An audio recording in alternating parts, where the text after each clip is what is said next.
Good morning, everybody. I welcome you here for the final day of our All Digital Summit of 2022. I'm glad that so many of you shown up in such great numbers. Didn't expect this, really. Considering I've heard you had a really good DJ yesterday. So I'm glad that the agenda is still attractive enough for you, so you came here this early. What's ahead of us for today? We will have some keynote speeches, similar to yesterday. We will have some really good panel discussions. There's also workshops with various tracks. And we will finish the day with some lightning talks, like yesterday. So there's plenty of things to do today.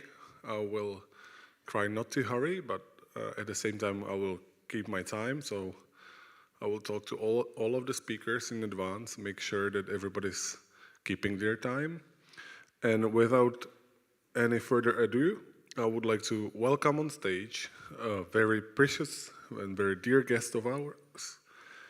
He's a mayor of Prague, and I would like to welcome Mr. Zdeněk Hryb.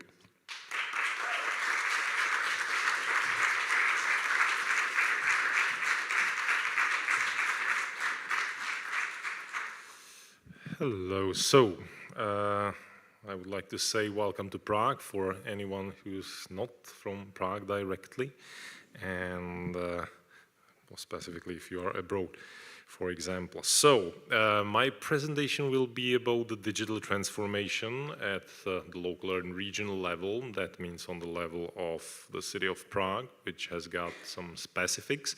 And I will focus on the digital transformation for all specifically, because this for all means something else on the different aspects of the digital transformation, and specifically in case of Prague, this is quite a complicated question you will see in a minute. So first of all, I would like to introduce you what the Prague actually is, and this is not working. So please, could you give me next slide? Thank you. So what the city of Prague actually is. The problem of the city of Prague is actually that is very, very fragmented. We've got 35 departments on the city hall. Thank you. We've got 57 districts, which is quite a lot. The usually big cities have got much less number of the city districts. We've got 18 city companies who take care about very important things that take place here in Prague. For example, the transport company, or we've got many other companies, for example, regarding the waste management and so on. And we've got over 700 funded organizations. These are, for example, schools, mostly high schools. And these are cultural institutions, but these are also for example, organizations like the Healthcare Emergency Service, or, for example, the Institute for Planning and Development of Prague. So the bottom line here is that Prague is very, very fragmented.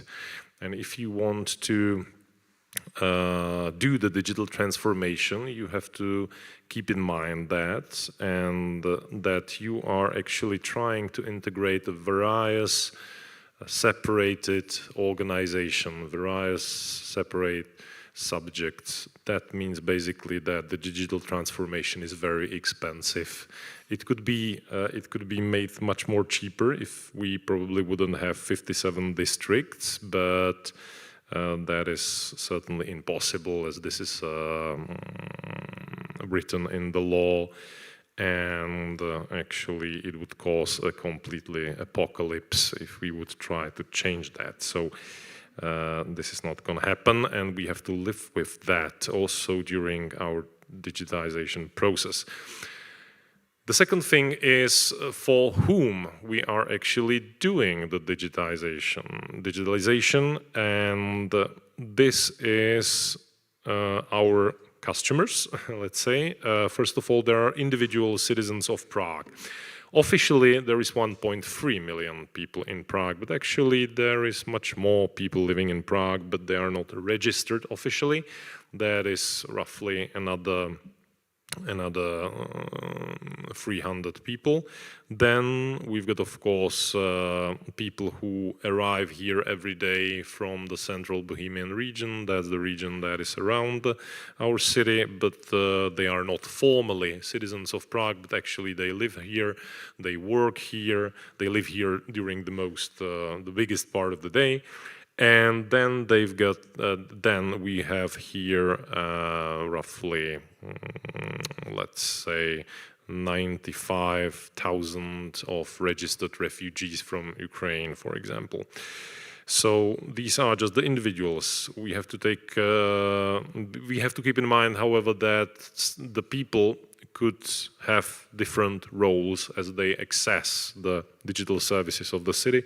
That means that we've got 365 self-employed people who demand other services from the city, and there are also 200,028 companies, that means legal entities, who demand also other services than the individuals or the self-employed. And I'm not talking about the children here, because the children, of course, need also an access to digital services, but there is a problem with their authorization, their authentication to the digital services, and that is also another problem, and that is another group. And so if we talk about the accessibility of the digital services from the urban perspective for everyone, that means that you have to take care about all the groups, and you have to keep that in mind, that a single person could actually be in different roles simultaneously. So we have created a Prague portal to address this problem, and that is some sort of single point of contact for all the groups that want to access the digital services of the city. However, the city is the heterogeneous, very fragmented organism that I presented just a while ago. And that means that the Prague portal has to be really for everyone. That means for us, for the municipality, for the city districts, 57 districts, for the companies, for the funded organizations. It has to be simply for everyone, which is a very complicated thing, and that means this integration nightmare. However, somehow we managed to start it. And right now there are services on the portal, but many others are coming in the future months. For example, there are agendas that are taken care on the level of the city district. That is, for example, this one, that is a fee that you have to pay for a dog in the city. It is actually being administered on the level of the city district, but the citizens does not care who the hell administers that.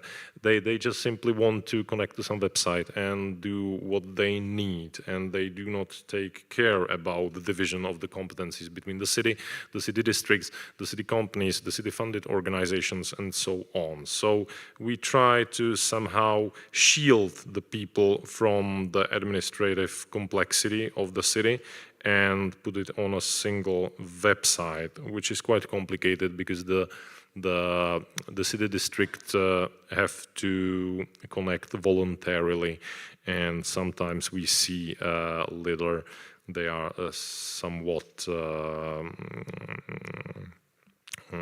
hesitant, let's say, to this. So, but there are also agendas which are managed directly on the City Hall of the Greater Prague. This is a waste management fee, or this is the commons for the metropolitan, for the new urban plan. So, and there is also this is about the accommodation for the refugees from Ukraine. So, This is an example of one of the agendas. This is commons for the urban plan, new urban plan. We have received already more than 2,000 comments. Each comment has got multiple points, but I believe that the huge success is that actually majority of the comments has been received in a digital way. So this is something that could be considered as the success of the digital transformation, although there is still a potential to make it much bigger. That was the first thing, the platform that we use to make the digital transformation accessible for all in a simple way, and to address the problem of the city fragmentation, which is maybe a specific of Prague, however, is the thing that we have to live with. And the second problem of the digital transformation is that we want to use the huge amount of data for the better life of the citizens in our city. And that's why we have this data platform called Golemio. It's basically a data analytics and publishing portal. It is completely open source, so everyone could use it. If they wish so, they could download it, install it, and use it in a different city. It has got many dashboards already ready for use, and it is basically a platform that we use for data analytics and for data publishing as open data. The problem of this is that actually it is data available for everyone. It means that you can access the data, download them, use them to create any new services, as these are all open data accessible through open API. However, it is more tech-oriented, and it's quite useful for the data analyst. You've got multiple filters here. You could trigger the values in the absolute numbers or the relative numbers per 1,000 of citizens. You've got many data here, here, and also here. That could be quite complicated. So to make it accessible for really everyone, we have got something simpler and more colorful and more intuitive. So this is Paragozo. This is basically a website that should be not just accessible, but also understandable for everyone. So here you could see some simple data stories that allow you to compare Prague to, let's say, other cities in Europe and in the nearby. And also there are, for example, data stories that show you the development of Prague. That means how this indicator was evolving in last 10 years or something. So this provides you information that could be later used in let's say the fight against the disinformation, because the problem here is that a lot of there is sometimes lack of facts available about the city. So this is also a part of our anti-disinformation campaign about the city. And this is our roadmap for digitalization of Prague. As you could see, there are two main swim lanes: the technology, or maybe I should say a platform level, and the business, which is of course not business in our case as the public organization, but it's rather the level of the application. So there are maybe few key milestones that I would like to mention. Well, this is the Golemio platform started, for example. This is an open project and platform for open source platform for managing the project. But I would like to mention this one and this is actually the start of online meetings of the council. This happened somewhat in the middle of the year 2020, and this was caused, of course, by COVID, where we have to meet and do not have a physical contact. But I have managed to keep this still running. So this is something that we used to use the bottom-down approach. It's a signal for the whole City Hall that we mean the digital agenda seriously, because even the City Hall Council meeting could happen online, although, of course, we could probably do it also in a physical way. But this is something that sets the direction, and it shows that we mean the digital services and digital transformation seriously. And these are, for example, milestones that were important for the vendor unlocking, because of course the vendor unlock could be a huge blocker for the digital transformation. And this is maybe another important thing. It says full support of depot, which is rather cryptical, but this is about the digital authentication for the digital services provided by a public body like we are. And the problem is, of course, that you have to have some digital token that you will use to authenticate yourself, to prove that you are on the other end of the wire. And this is, of course, a huge complication, always, I would say the biggest one in the digital transformation in case of accessing the digital services that are not anonymous.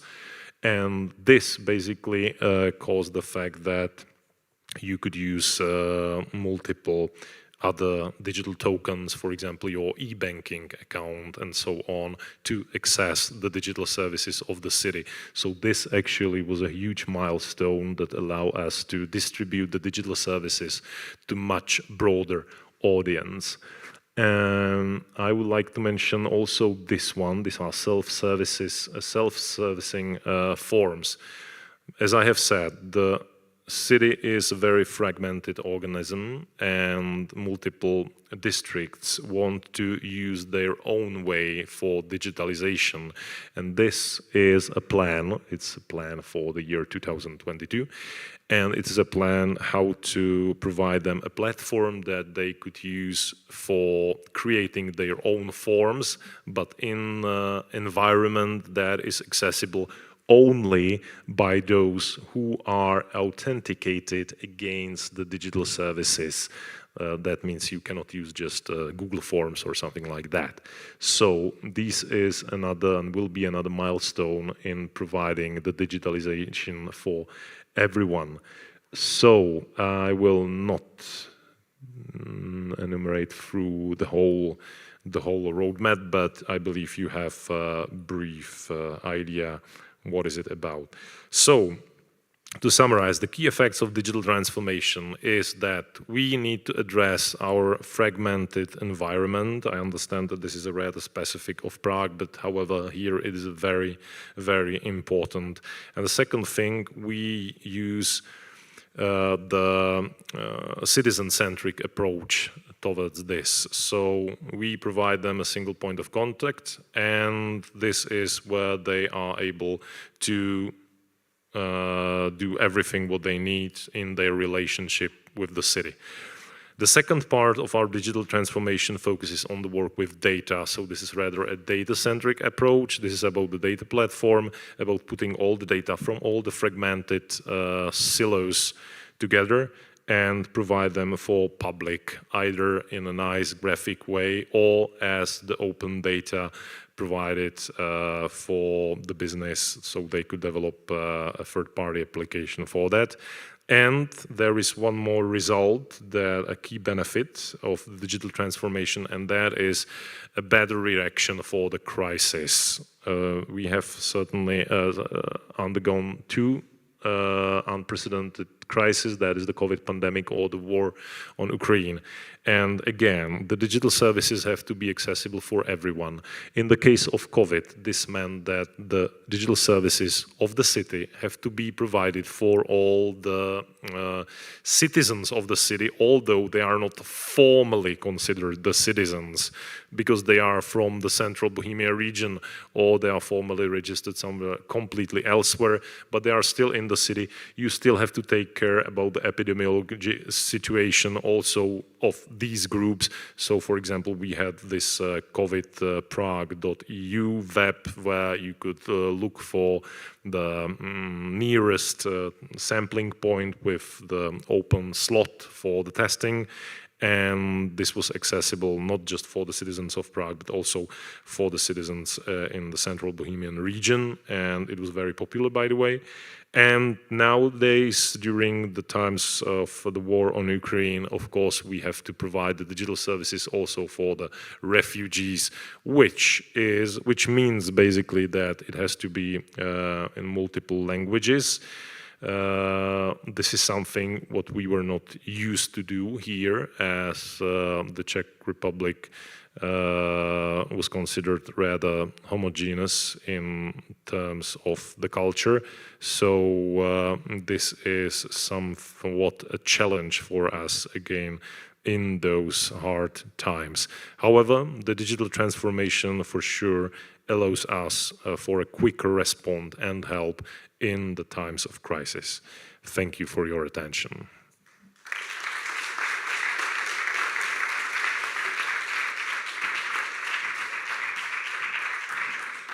And I thank you, Mr. Mayor. Now we have another distinguished guest. He's a Vice President of Královéhradecký region, responsible for education. Please welcome Mr. Arnošt Štěpánek.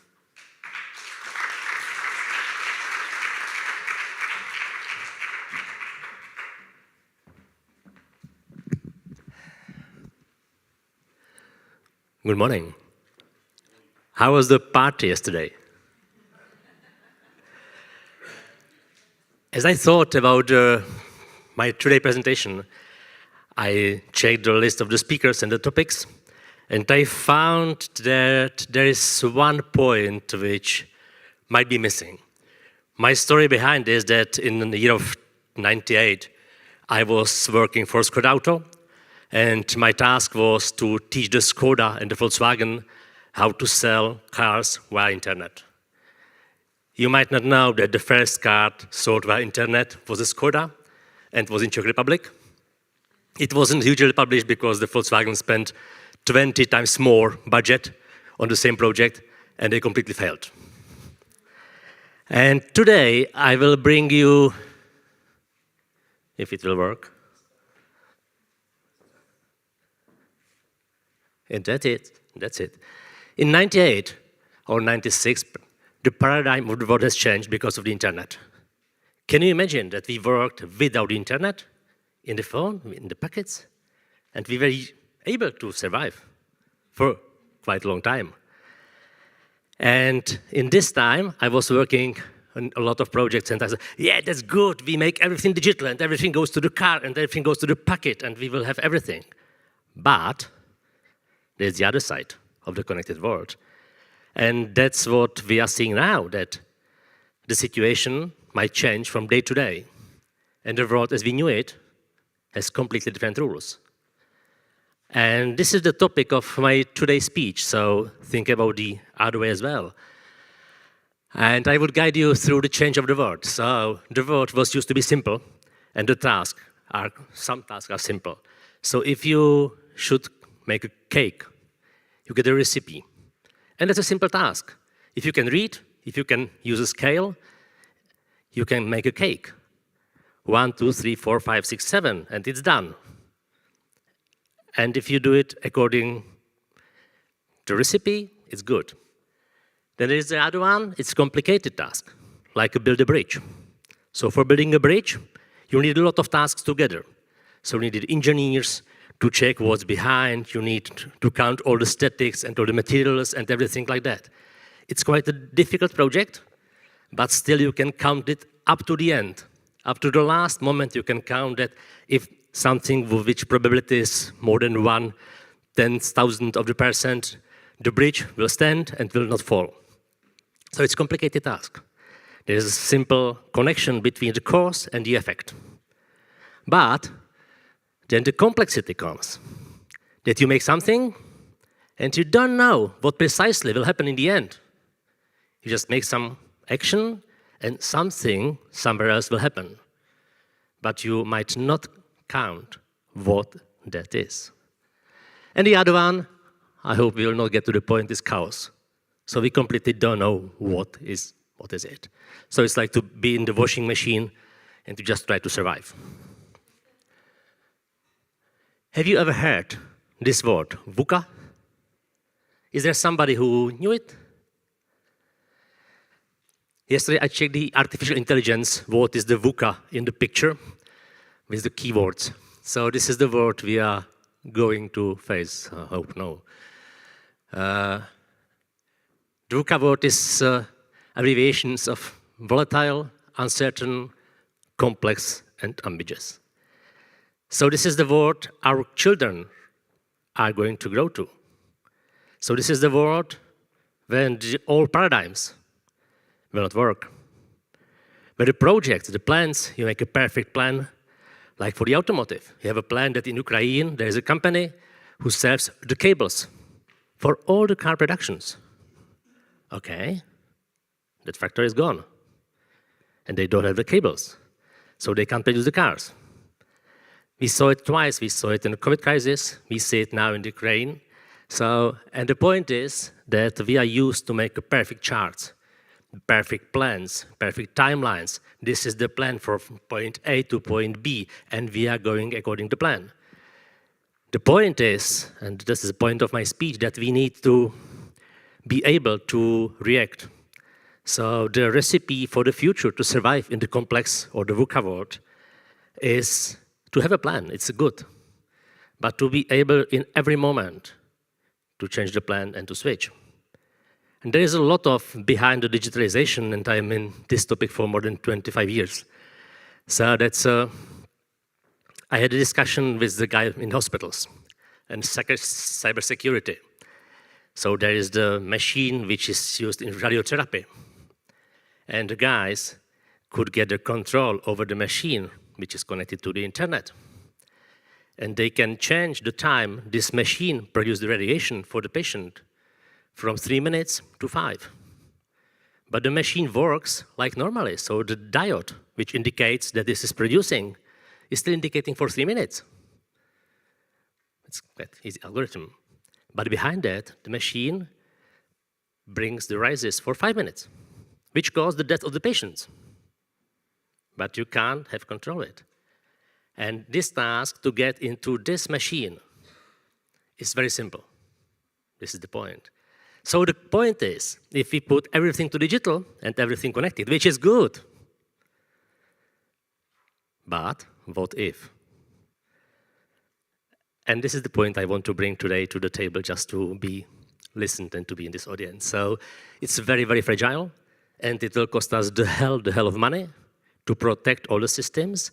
And the more we are reliable and we are dependent on the systems, the more fragile our society is.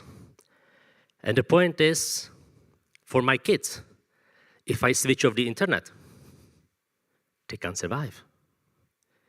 They can't meet with any person on any point in specific time, which our generation, as I see in the hall, we were 30 years ago. No mobile phones. No, I'll call you as I'm here. No, we just went, okay, 5 o'clock in this place, precisely. And we were here. But the young generation, no experience. They can't do anything. And in the 10 years and 20 years, it's more and more and more and more. So I'm afraid that, that kind of picture, which is quite embarrassing, is the reality we might very, very easily go towards. So the end of the skeptical point, key challenges. Key challenges is, and the task was the role of the region and of the government of the EU. And I'm for the education. the only reason I became a politician is that I want to change the education. I want to teach people via internet. I want to use all that, lifelong learning and all that stuff. So it's great. Problem is that there is whatever comes from the top is not good because it doesn't reflect the reality. So the distance between the EU or even the government up to the last people is so huge that the people who make very, very clever plans on top are completely isolated from the bottom. So what they produce is usually not working. So the task is to make just intensive communication and to all-time check whether what we have planned is really working or not. And this is the task because we are not used to that. We use it, I'm the boss, I have a plan, and you should follow my plan. And there is no discussion about the plan, that the plan should be changed, that the doctrine, the paradigm should be changed. So, and that goes from the region or from the last citizen up to the EU. And we as a schools, we need some kind of integration. We need some kind of common vision where we want to be. I want for my kids the possibility to learn online everything. But that will cost a huge of money. And it's, we build fragmented systems. They are not able to connect. So that's what Zdeněk presented. They have a very good system in Prague. Prague Open Data. Very good analytics on that. We have a different system in Hradec Králové, different in other regions, and that's a problem. So you as a user can't connect it, and it's very difficult. So the problem is that we need instantly communicate and be able to listen and to change the plans, to adapt to the situation. Data KHK is the project we have in our region, and I have Mr. Bulicek, and I can't see it here, but there's a stand behind that. We did quite a good approach on open data. So thank you to Mrs. Valnerova, which is sitting here. So this is this lady, and she will guide you through. So we did a lot of progress on opening the data. And I think that the open data is the good point to analyze what is the action, what is the effect. So that we need to check the data, we need to check if our policy is working in the terrain in every task, every point. Come on. And this is my biggest challenge, to make the education as attractive as a computer game. For my kids. Because, we have a lot of research, a lot of data, how many time the kids are spending on the online and in the games. And they are not teaching what we suppose is important for them. But they don't think so. They don't think that the boring stuff of chemistry is something they would use in their lives. And if we make it happen that the education is attractive or is implemented through computer games, and that's what EU can do. If EU will decide, we put, 100 million euros to development the portal, the stuff, the computer game, and to bring the education context to the game. It's not the hell of money. It's quite easy. And it could be done within 2 years. It's just a question of priorities. And the paradigm in schools has changed as well. Because our kids are growing to the different world than we are used to. So in my age, I was finishing the school and the other school, and my career was defined. I had a pathway up to retirement. So you learn as a teacher, then you teach, then you go to retirement as a teacher. But the kids will change 5 times per life their profession. Completely different. The adaptation is different. And we need to teach them a lot of skills, especially on adaptation, especially on changing the plans to react to the situation which has changed. And that's what we are not learning in the schools, even in the Czech Republic. So, and this is the competence which is important for survival. So that's the biggest task from my point. They have everything. If you need my contact or if something else is related, they have Cybertron, another topic, sorry. Computer security. We decided to make a computer security event for the kids. And I'm so shocked how good kids are. In the age of 16, there was a guy who got the job offer in the age of 16 for 8,000 euro per month. How good he is in cybersecurity. The only trouble is that he is not learning Czech language, which is essential to complete the secondary school. Because he doesn't see the reason to learn the Czech language because his whole life are those discussions in English. There is no much better experts in Czech Republic than he, so he's internationally recognized. So he will not finish the secondary school because our school system doesn't allow to make it because he is not good in Czech language. So he don't know the Czech poetry, which is considered to be essential for the complete secondary education. Therefore, he will not go to university. And I might ask where this guy will end up. So that's the open question. That's it. Have a good day and enjoy the evening.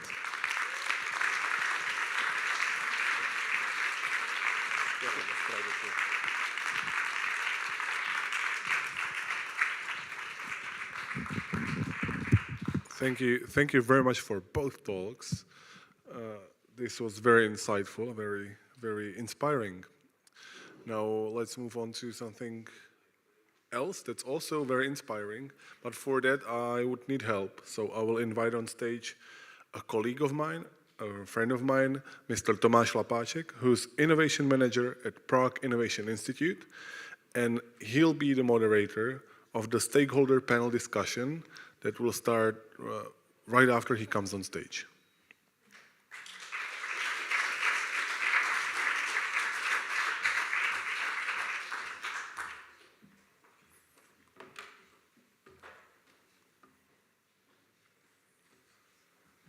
Thank you, Jan.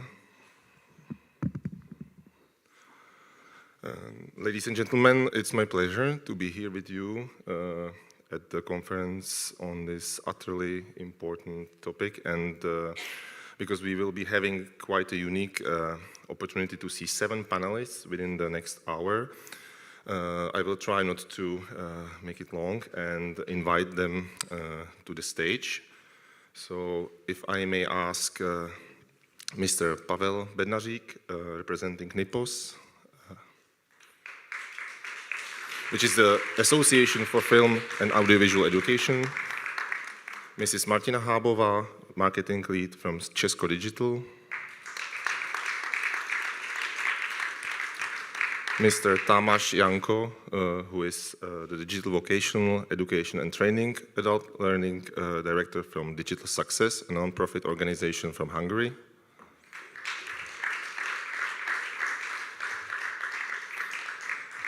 Mr. Janko, do we have you here? Okay, we will try to look for him. And in the meantime, I'd like to welcome on stage Mr. Stanislav Chlebko from Slovakia, who is the CEO and founder of Nexineo. Another guest for us is Mr. Tomáš Hüle, founder of the European Center for Career Education. And then we have Mrs. Daniela Kamhy, PhD professor from University in Graz, from the Institute of Philosophy. And last but not least, we have Mrs. Kristina Sedeke from Czechitas, which is like a Czech marketing, an online platform empowering women.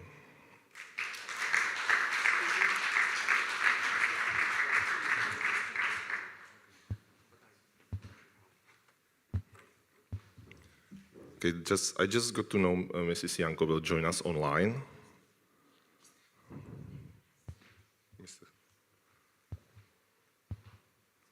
So hopefully everything will work, and we will give you some food for thoughts for your lunch break and lunch networking.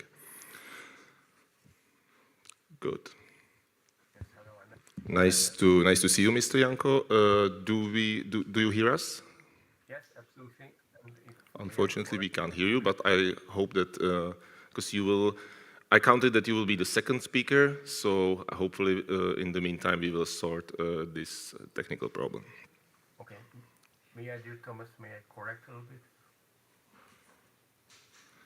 So the topic of this stakeholder panel is basically the point of view of local stakeholders and this bottom-up perspective on what is the most important task of basically mankind right now. And this is this transformation to more digital and more sustainable government and governance of how we actually live, which is more inclusive as well. So without further ado, I would like to ask Mrs. Kamhi to give her short introduction and start, because it's how we will proceed. We will have like short introductions by the panelists, and then discussion will follow. So hopefully we will inspire you to some fruitful questions.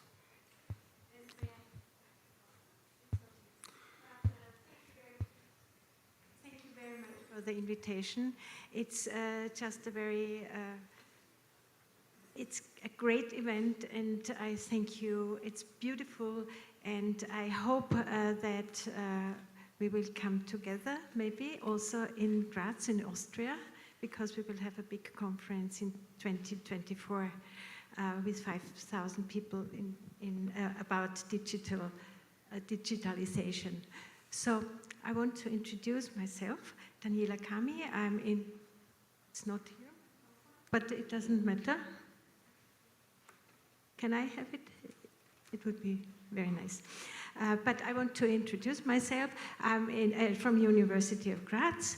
I'm the coordinator of CEBUS with 18 universities, incoming and outgoing. And we always have conferences and also summer schools. Digitalization is a very big issue, and the network that we are is about philosophy and interdisciplinarity.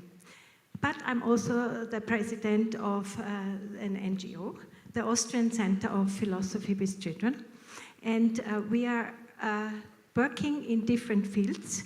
I'm still waiting for, but we are working at university. We are working in teacher training. We had 40 European projects, and we are working with schools, kindergarten, with out-school organizations like youth centers, and philosophical coffees in learning centers.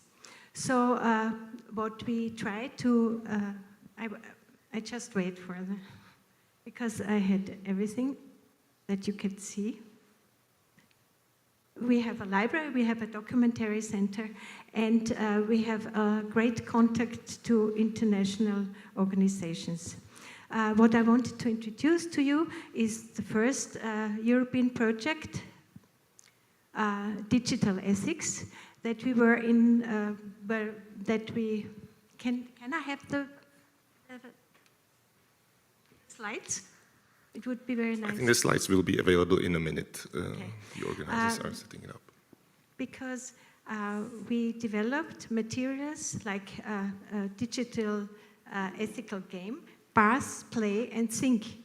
And we developed everything in 6 languages, and also wrote a position paper to European deputies to get digital ethics into the curriculum of schools, because we think it's very important that it's about critical thinking, it's about caring thinking, and it's about creative thinking, and building up a community of inquiry.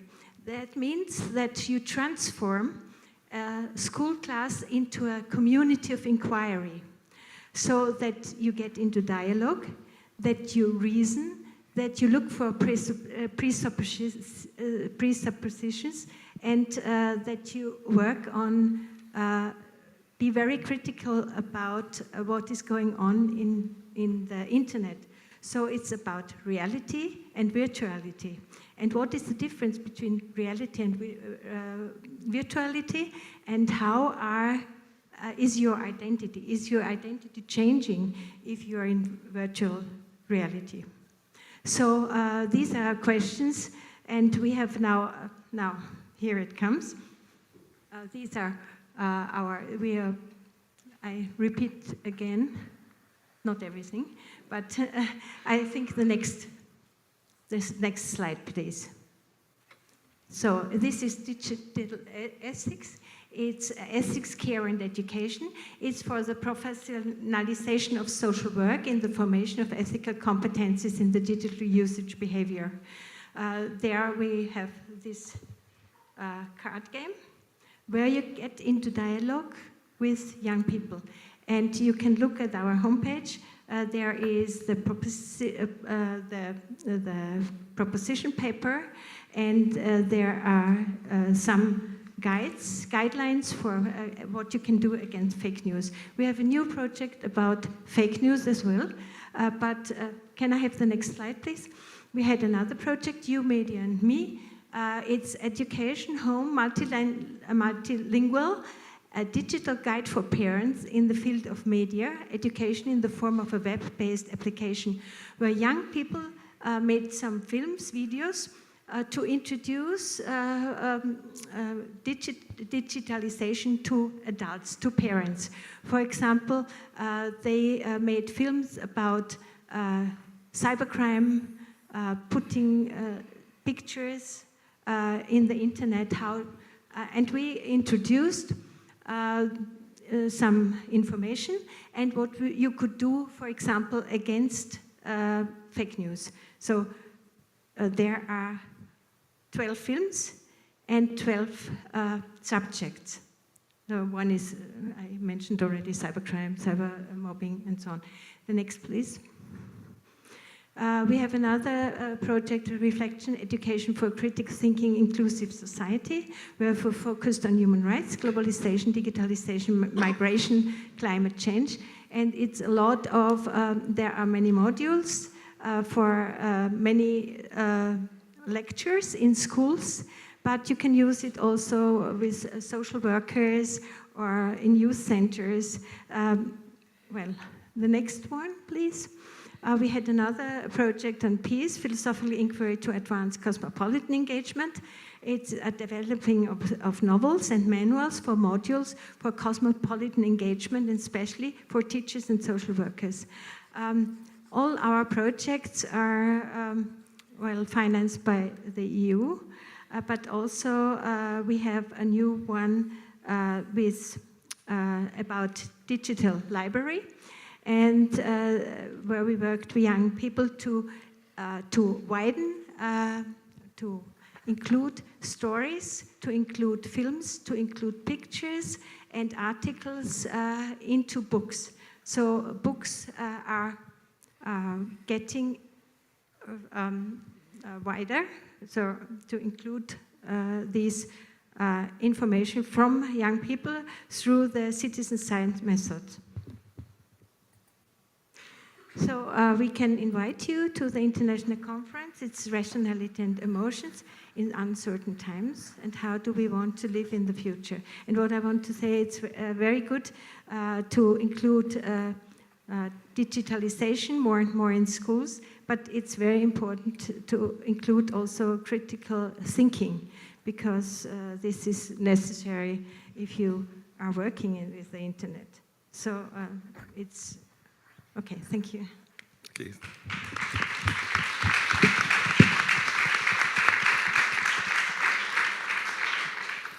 Okay, thank you very much for the Austrian perspective and activities you have started carrying out. I would like to pass the floor now, even though it's only virtual floor, to Mr. Janko,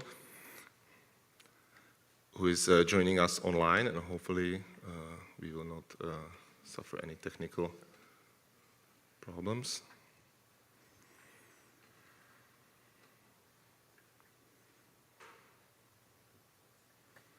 Yes. Thank you very much. Do you hear me?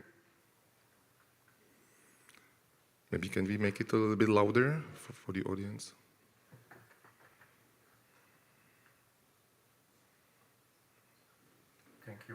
floor, Mr. My name is Tomáš Čapko, and I'm here as an independent expert at the moment. And I just want to introduce the project which was a flagship project. Can you show me the slide, please?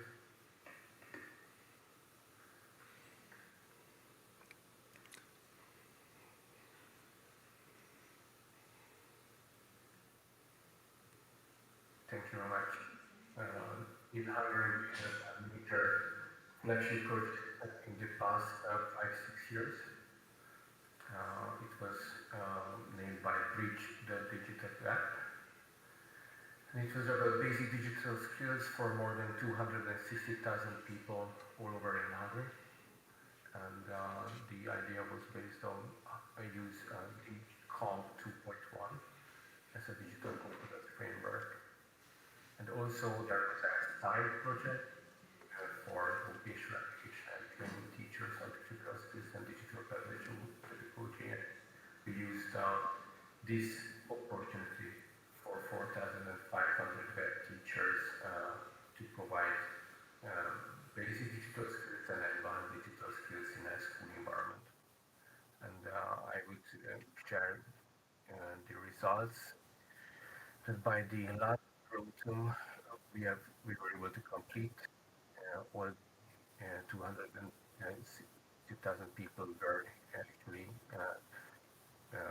underwent the training, and we have also completed by January the vocational education teachers training, and it was designed to innovative models, and we used several occasions, several ideas from digital pedagogy to enlighten and show a nice virtual opportunity for the teachers. And also, which is probably the most important one, that big comp, which goes with a K, was actually developed and translated from English. It was published by the Hungarian government as the new Hungarian digital competence framework, which was based on the COM 2.1. So actually, that was the biggest project of Hungary in the past 5-6 years, and right now the system is preparing for the next program period. Thank you very much for the time. Thank you, Mr. Janko.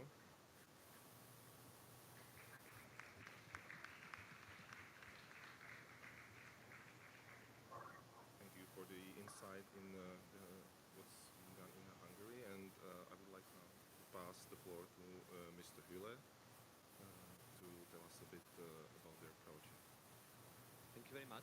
I'm hoping there will be also my presentation. My presentation will be very simple. There'll be just one slide, because I would really love to get basically to the discussion. So just very briefly to introduce what we are actually doing. Our mission is very simple. We are engaging companies in education. On the slide, you will see the numbers. So at this moment, we've got more than 450 companies, now maybe even 500, and all of them are committed to be educating students at universities. And those are big corporates like Tesla, Siemens, Coca-Cola, Lego, Nestle, and many, many others, basically now from 40 countries, covering all European countries. We expanded to Dubai. This year, we are basically growing to New York. We already had students from 97 countries. We are updating this number just recently, and we've got around, 150 universities working with us. What is very unique and what is really basically differentiating us from, I believe, many of the projects which were already presented, almost every single piece of our activities is basically privately funded. So we've got 0 European grants, we've got 0 public grants coming from other countries, except one cooperation with Climate Kick. And even this cooperation with European Climate Kick is basically based on the fact that we really wanted to do more in sustainability. So we co-developed a program, which was, by the way, named #1, basically, most successful program across the whole European Union when it comes to educating of impact stakeholders, basically big corporations, institutions, etc. So without really going into details, because what we are doing are basically short-term education programs, where the differentiating factor is that we don't work with any professors, we do not work with any coaches, mentors, or ex-managers, every single person participating on our programs, short-term education programs, are always people coming directly from the industry, because we want to be building on the weaknesses of universities. So whatever universities do, we basically support them where they are weak. And those are real-life insights. That's why all of our programs are basically combining these educational elements with internships provided directly at companies. And they vary when it comes to length. They vary when it comes to countries, basically, where we deliver them. But what is great, as I said, is that almost all of the funds we have are coming from students. So far, we are having those 150 universities, by the way, because our students are introducing to them. We don't need to be doing outreach. So out of those 150, I would say 100, we've got relationships with, because our alumni, our ambassadors basically came to us and said us, or told us, we want to introduce you to our school so you can build on it. So just, again, one very short reference. We've got wonderful cooperation with American UCLA, where we were also not nominated. We were selected as #1 provider from the whole Europe, from the whole world by students. Not by the university that we would be basically checking the boxes, but students selected us as the #1 institution delivering programs. So that's why we are now in talks with Harvard, for instance, and Yale on delivering highly practical education programs. Those talks are not yet finished, so please do not take it for granted that we will have something in 1, 5, or 10 years. Who knows where it will happen. But my key learning and delivery, to really squeeze myself into those 5 minutes, would be think about how to interact with business when it comes to digitalization. Because we've got around 60 really leading IT companies working with us, and that is the best way how to basically source the know-how about what is going on. Because otherwise, academy and people are always basically lagging behind 1 to 5 years. So think about these synergies, and that would be all from my side. I really hope that we will get to the discussion. Thank you so much. Thank you, Tomáš. And our next panelist, please welcome Martina Habova from Česko Digital. Good morning, everybody. I would also maybe wait a little bit for slides, but to squeeze into 5 minutes, I would like to shortly introduce you to our civic tech non-governmental organization, Česko Digital. Next slide, please. Thank you. Yeah, thanks. During 3 years of our existence, we delivered together with our more than 5,400 skill-based volunteers, 18 projects. These projects are from different sectors. They all included some digital solution. These skills-based volunteers, they are working with us to changing Czechia for better through zeros and ones. We have nowadays 13 projects ongoing. Again, these projects are from different sectors. And we impacted with our projects more than 4 million citizens. I would like to speak in detail about one project. It's already finished. The name of the project is Learning Online. It was a project in emergency response during the lockdown when the schools were closed. And together with more than 600 skill-based volunteers, we helped more than 620 schools to teach online. We broadcasted online webinars. These webinars were for teachers. They shared their best practice for online teaching, for tips for online tools. These webinars attended more than 10,000 teachers. And another activity within this project was hardware collection, because as you can imagine, you can have online teaching, but when you don't have internet or you don't have a notebook, it's hard to connect to that online teaching. So we approach 66 commercial companies, and they donated more than 2,900 hardwares, notebooks, computers, tablets, and we delivered these to families which need them. This project is still running, but not under Česko Digital. We gave one part of webinars to National Pedagogical Institute, and the webinars are still going there. And the hardware collections from notebooks, this activity is still ongoing under supervision of People in Need organization. To finish my short presentation, I would like to show you also another ongoing project. Its name is Safe Zona, and it's connected with education in that kind that we believe that not only like the formalized education is important, but also education in area of mental health is very important. This is ongoing project, and we created a safe place in online place for children from 12 to 16 years.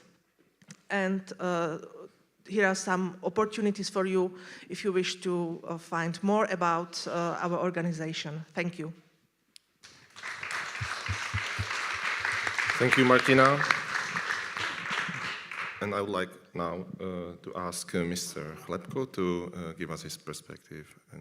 Good morning. My name is Stanislav Chlepko. I'm CEO and founder of company Nexinio, and we developed unique virtualized computer equipment for the schools, which is deployed on 500 schools in middle of Europe. The main difference between standard computer equipment is that instead of computer, each user has only this small virtual desktop device attached to the monitor, which is controlled by standard keyboard and mouse and connected to the central server. And instead of hundreds of computers in the school, you have only one group of the servers or one server for one ICT room.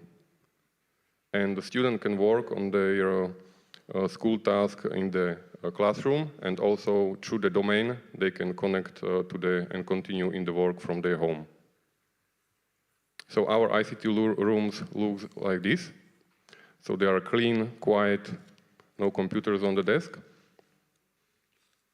And the virtual desktop device has 4 USB connection, 2 HDMI connection for monitor, and the power consumption is only 5 watts, and weight is only 300 grams. And one server can provide tower server on the right side, the small one, can provide computing power up to 30 users, so for one classroom. And the rack server can provide computing power for hundreds of users. So for example, you don't need 300 computers in the school, but only this group of the servers. And we are using operating system Windows, so the familiar operating system for all users. And our system can run also high graphic demanding application like AutoCAD, SketchUp, Blender, and so on. So no limitation on this small 5 watts virtual desktop unit. And we developed also Nexiboard management console for the teacher. Teacher can share their desktop to all students in real time when they want to show them how to work with some application, or they can see in real time all students' desktop on their monitor. If they want to see how students are working, they can take control of each student from their place. They can block the USB connection during the exam, or they can block a social network or internet connection anytime they want. And our solution can save up to 75% of TCO saving, thanks to the long life of virtual desktop unit, because there is no any mechanical moving parts like fan, processor, hard drive, or something like that. And we are saving 90% of emission CO2 and 90% of electricity saving. I'm more than happy that I can say that thanks to 500 implementation in middle of Europe, we saved 480 tons emission CO2 and 92 tons of electronic waste. And we can change any classroom for ICT room in the second, thanks to our special desk. And here you can see how we are doing that. And the digital studying can be in any classroom, in any subject, history, geography. If they need digital content, they can take it any times. And the next step is to share computing power from data center. So no any server at the schools, but everything will be in the one central point, and the school can use any learning applications which the government buy for them, and that's all. Thank you very much for your attention. Thank you, Mr. Klepko.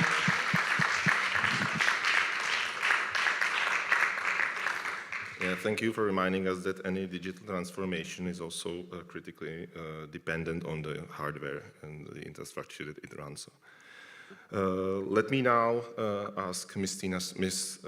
Sedeke to give us a perspective from Čekytas. Oh, hello, my name is Kristina Sedeke and I'm head of marketing at Čekytas.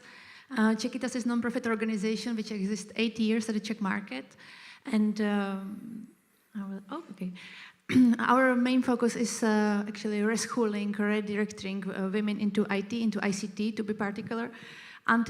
Since our existence, we qualified about 75,000 women. Not only women, some of them are also men, but our main focus is on women into IT.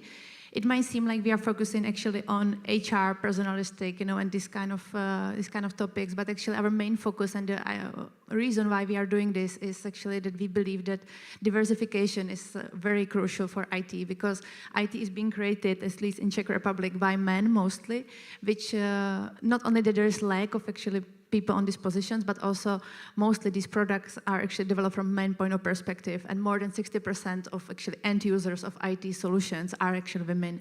And we do believe that the diversity is something what we are contemporary in crucial lacking, not only from the point of view, as I said, the diversity, but also from the HR perspective, because the amount of jobs which are not being fulfilled at the Czech market is crucial. There is no really any solution coming anytime soon. Plus, we also believe that within the next few years, the positions will be changing, and actually more than 50% of jobs will significantly change or will be automatized. And these are the skills which we know from our data and our practice that are actually missing and will be needed in the future. So our main focus is on women between 25 to 30, and then from 30 to 50, because we believe that these women actually are the most significant target, which actually will be looking for the new job, which they are not qualified from their classical education. And as I said, that's in one line our mission and why we exist. As I said, Čekytas is a non-profit organization, meaning that we are 100% dependent on the donors. We are competing with other organizations, and our main supporters are companies such as Google or Microsoft. We have some support from Czech government, but very little single donors, which are also quite crucial for us, especially in the regions where we help, because our organization is filled with stories from women who come from villages or small towns, who actually went to one semester study and they changed the job completely, and then they are very thankful. So Čekytas is contemporary, employing about 80 employers, from part-time to full-time, from all the country, and especially in the small regions. Our product is the lectures. We have about 180 to 170 different kind of lectures which actually take part within weekends or evenings, or one of them are 1 semester, some of them are 2 semester studies. These lectures are being concluded by all kind of lectures from companies such as Avast or Microsoft or Google. So it's really a connection between the expertise and then the tutors. And as I said, as we are non-profit, they all do it for free, which is highly granted by us. And as also thanks to that, we can provide very friendly pricing. Just to give you an example, the price for the one participant should be about 60,000 to 70,000 Czech crowns. What we charge those women is about 10 to 15,000 crowns. And it's all, we can do it all thanks to the donors and thanks to actually the non-profit aspect of the overall existence of us, and also the cooperation which we have with the lecturers and tutors. Thank you, Kristina.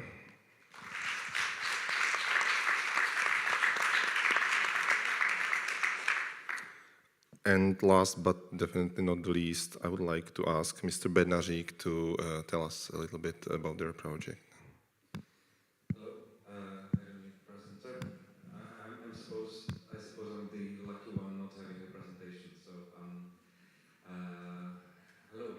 from Gymnasium and I represent two organizations which have a specific sign. All of them have the longest names. I will try to explain what the names are. NIPOS is a shortcut for National Information and Consulting Center for Culture. And the other organization is an NGO, which I'm chairman of the board. It's Association for Film and Audiovisual Education. So I will shift a little bit from business field, from education field, which already been mentioned, and I will try to focus more on culture and its role in digital transformation, because digital tools are quite important for film and for audiovisual education, because it's linked, it's interrelated. Film and audiovisual content wouldn't exist without technology, without digital technology, which is ruling this field in these days. But on the other hand, if we talk about other fields of culture, there is quite a problem of coping with digital technologies. And NIPOS, the Center for Culture, which is a government body, it focuses mostly on non-professional arts, non-professional culture, and arts education, and mostly focuses on performing arts. So this is quite a tricky situation. I represent one organization which is quite connected to digital technology and digital solutions, and the other organization is focused mostly on performative arts, which is not that easy to relate to digital technologies. NIPOS, this organization, which is a governmental body, provides mostly statistics, provides professional support for organizations who work in the field of culture, in the field of art, and it started to deal with digital technologies during COVID years. So basically, the result is that these performing artists had to deal with digital technologies because they had to spend 2 years online. They had to present their activities online. They had to rehearse online. You can imagine that theater groups, dancers, musicians, it was quite tricky, quite difficult for them to cope with digital technologies. But at the very end, they had to do it. They had to deal with it because COVID didn't offer any other option. So my point is that digital technology could be a useful element for culture, not only for film and audiovisual content, but in general. And I think that we should discuss, I hope it's going to be part of this discussion panel, that it could boost creativity. Especially for young people, for children in schools, but not only in schools, that digital technology could be the mean of transforming their creative skills, and it could help also to engage with culture in general. So this is my point, and I hope the discussion will be fruitful. I think I need to be short because we spent quite a lot of time with the presentation. So let's move on. Thank you for your attention. Thank you very much. I think we've heard like a really nice array of diversified projects, and we see like different models of financing, different networks of actors actually taken on board in relation to the specific projects. Maybe I'd like to ask now the audience if there was something that you would like to follow up on, ask the panelists,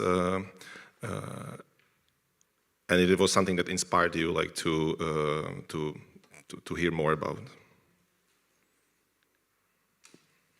Okay, there's like... I can just ask. I think you can hear me. I would like to ask maybe all of you, in your area, what do you see is the biggest barrier in digital transformation, or in accepting the digital transformation? It can be in the hands, it can be in the software. It's up to you. What is the biggest barrier, and how do you cope with it? So who wants to pick up on that first? Well, I wanted to mention it in the presentation, but I decided not to. And I think this question already is a starter for my point. I think the biggest barrier is how digital technology is implemented in schools, mostly on elementary schools, because my personal experience with our kids in schools and their ICT classes, it's completely disastrous. And also the reform which was implemented last year during the COVID era, during the distant classes, distant education, trying to push forward the ICT and giving more hours to the schools was another kind of disaster. So I think we should do it in a right way. If we want to bring digital technologies to schools, we should do it in a right way, not sending thousands of laptops, computers in the schools, but providing a proper education to the teachers who want to teach it, and discussing and finding some kind of compromise between what's the reality and what's the target, what's the goal. So I think we should start with schools, and we should start with doing it, implementing ICT in the right way. So I think this is the biggest obstacle at the moment. Thank you. Martina, maybe you want to follow up on that? Yeah, I would add that I agree that really the first point are the schools and the teachers, but we think that we should not forget also about the families, because primary in Czech Republic, according the data, we can see that the results of our pupils really depend on the family they are living in and also in a location they are living in. So yeah, on one hand, let's support the schools with the technology and with all the know-hows, but do not forget the families, the parents, who sometimes don't have internet connection and they don't have computers at home, and they have no chance to help its children to be more digital. Thank you. From my side, like entrepreneur, delivering and developing computer equipment for the schools. Unfortunately, a lot of schools in the middle of Europe has a problem with the budget at this time because of energy, because of Corona. And this is a limitation of the quality of technology at the schools. So from my side, I see this problem. Thank you. Technology. Thank you very much for the question. First I would probably ask myself, how do you understand digitalization? Because it can be everything from coding all the way to basically e-learning. So, and to every single part of that, there will be a different answer. But I would my answer to your question would be slightly different, because everybody now is basically believing in edtech, and that will be the ultimate solution. There was a huge amount of funding going into edtech during pandemic. But what we actually discovered when we were talking with our students, from all of those countries I spoke about, we were offering them, we can do edtech easily, we can deliver internship online, we can deliver classes online. We were offering it to them, with a top quality. And all of them basically told us, we don't care. We would be happy to wait for a year or two and then come in person. So my ultimate answer would be basically, I would not, sacrifice one because of the other. And I do believe there is a huge room for offline, traditional relationship forming, interaction and everything else. And then there can be that edtech layer. And I don't think that there is a single limitation when it comes to digitalization, because in my opinion, almost all students, at least in Europe, they already figured it out. The only question is where their passion is, so what direction to take. That would be my answer. Well, I have 3 points. On the one hand, of course, we have to think about families that don't have computers. How do they get included? And also the children, of course. That was a problem when everything was online teaching through the pandemic. The second is really the teacher training. Several teachers say, Well, I don't have so much time. It's only 2 hours I have in mathematics or in literature or whatever. And I have to go to with 33 children, to the room where computers are. Then they have to start the computers. Then they forgot their passwords. Then some mice don't function. And it's already 1 hour gone. So they have only 1 hour. And then they say, well, then it's not worth going there. So it's time and teacher training and the technical support in schools. Because sometimes there are a lot of computers, but maybe the children, for example, in gymnasium, from 10 to 14 are not allowed to go to the computer rooms because it's for the older children. And so sometimes the rooms are empty. Only the older children are using them. So it's a problem, and I hope that we get solutions to these problems. Thank you. Our perspective, even though we definitely agree, because when we talk with our participants, as I said, it's women around in their 30s, and when we talk about them with them, what is it about, what was the issue, how it started, so we see that the issue started at schools, and it started because when you think about it, it's women who were born around 1980 to 1985 mostly, so they were being educated in very different world that we compare contemporary, at least I believe, I hope, we educate our children, our small children, and we see that the issue starts that girls get doll and boy gets a car and go on and go on. It's long-term perspective for us, the short-term perspective right now, and the barrier which we see is the actually mind-opening of people, that our participants, what is the most crucial part for us is to actually give them the courage to do it and open their mind that really 1 semester and they can find a job in ICT, which is actually true. And also the thing that we take ICT as one thing, rather that it's a really huge environment where so many possibilities.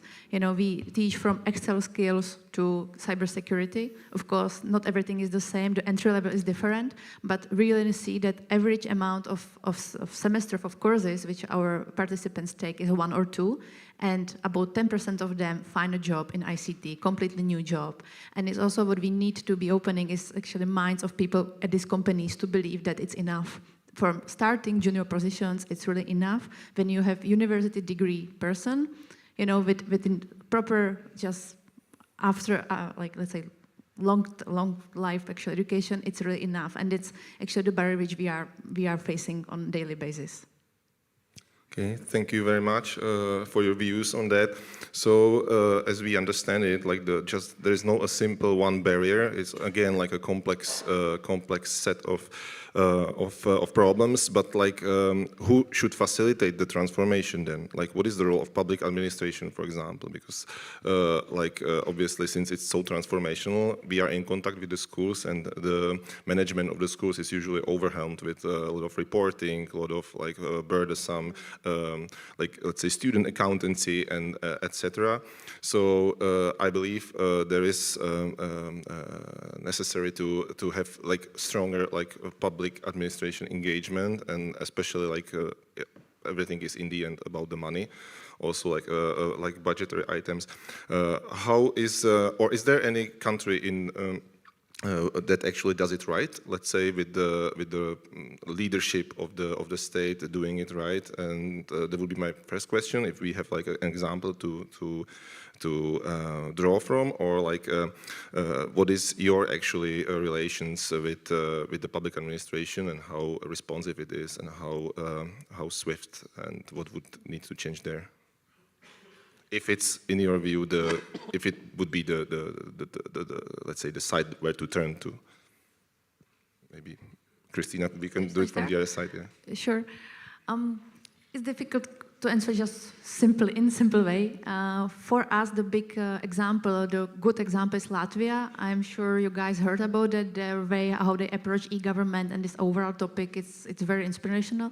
It's an example where government really step into it, give funds to it, and really push it, make it a priority, educate the people working for government, and actually you can see the very good results.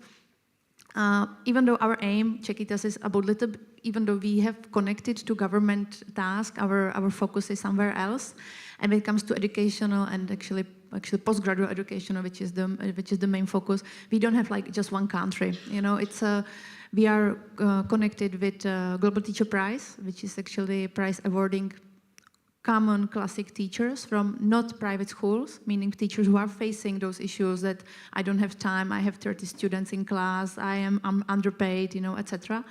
And it's very nice to see that every year there is about 50 teachers who actually are nominated for this prize by parents or by students themselves. And when you see why they are nominated, the projects which they are actually doing at the schools, it's very digital, it's very innovative, and it's basically that they found the way how to do it, they want to do it, they have some different goals or different reasons why they are actually doing this. And we really believe that we should support these kind of people, and actually the change should be from all kinds of directions, from government, you know, from institutions, to support those individuals themselves, and then within this kind of big complex solution, we will see the actually shift within the society, within the kids, later also within the adults. Thank you. May I focus on another subject? Well, it's of course digitalization, but what happens with digitalization? We had a big conference last week from the ministry, and we are looking also what happens with digitalization in schools, because we had, if you look at the skepsis of science, there is a great skepsis about science. There are many fake news, there are many risks in the internet, and we also have to look at democracy.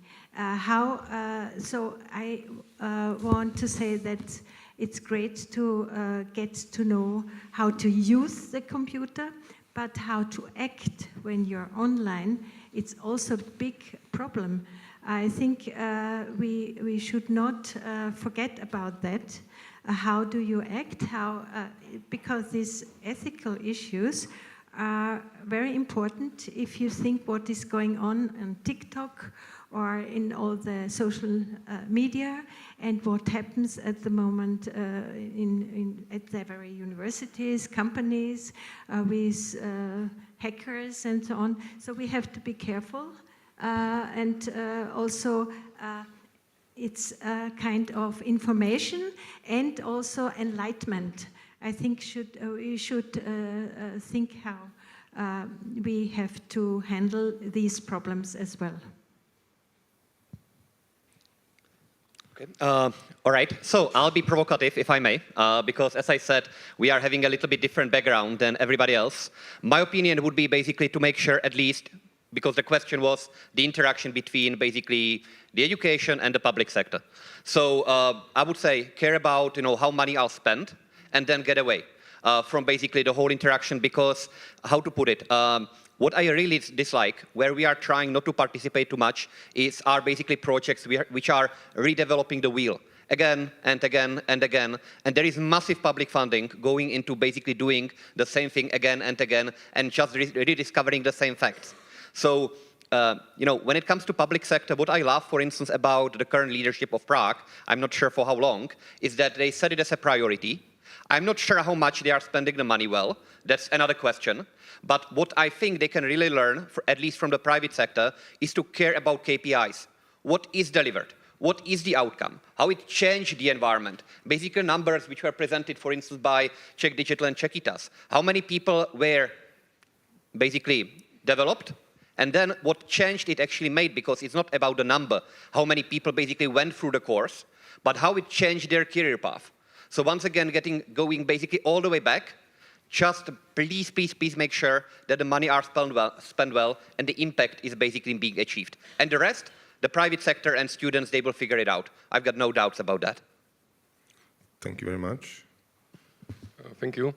From my side, as an entrepreneur, I don't have the same background like maybe other people here, but we are trying to improve the problem which we detected. For example, in the schools was problem with old hardware and high cost for IT, so we developed the system which I has presented. And now also we can see that on each school are different learning applications, and then the students don't have the same access to the learning applications. So we are now developing the system that all applications will be stored in data center, and they will be shared from all schools in the country, and they don't need computer equipment, just small display devices.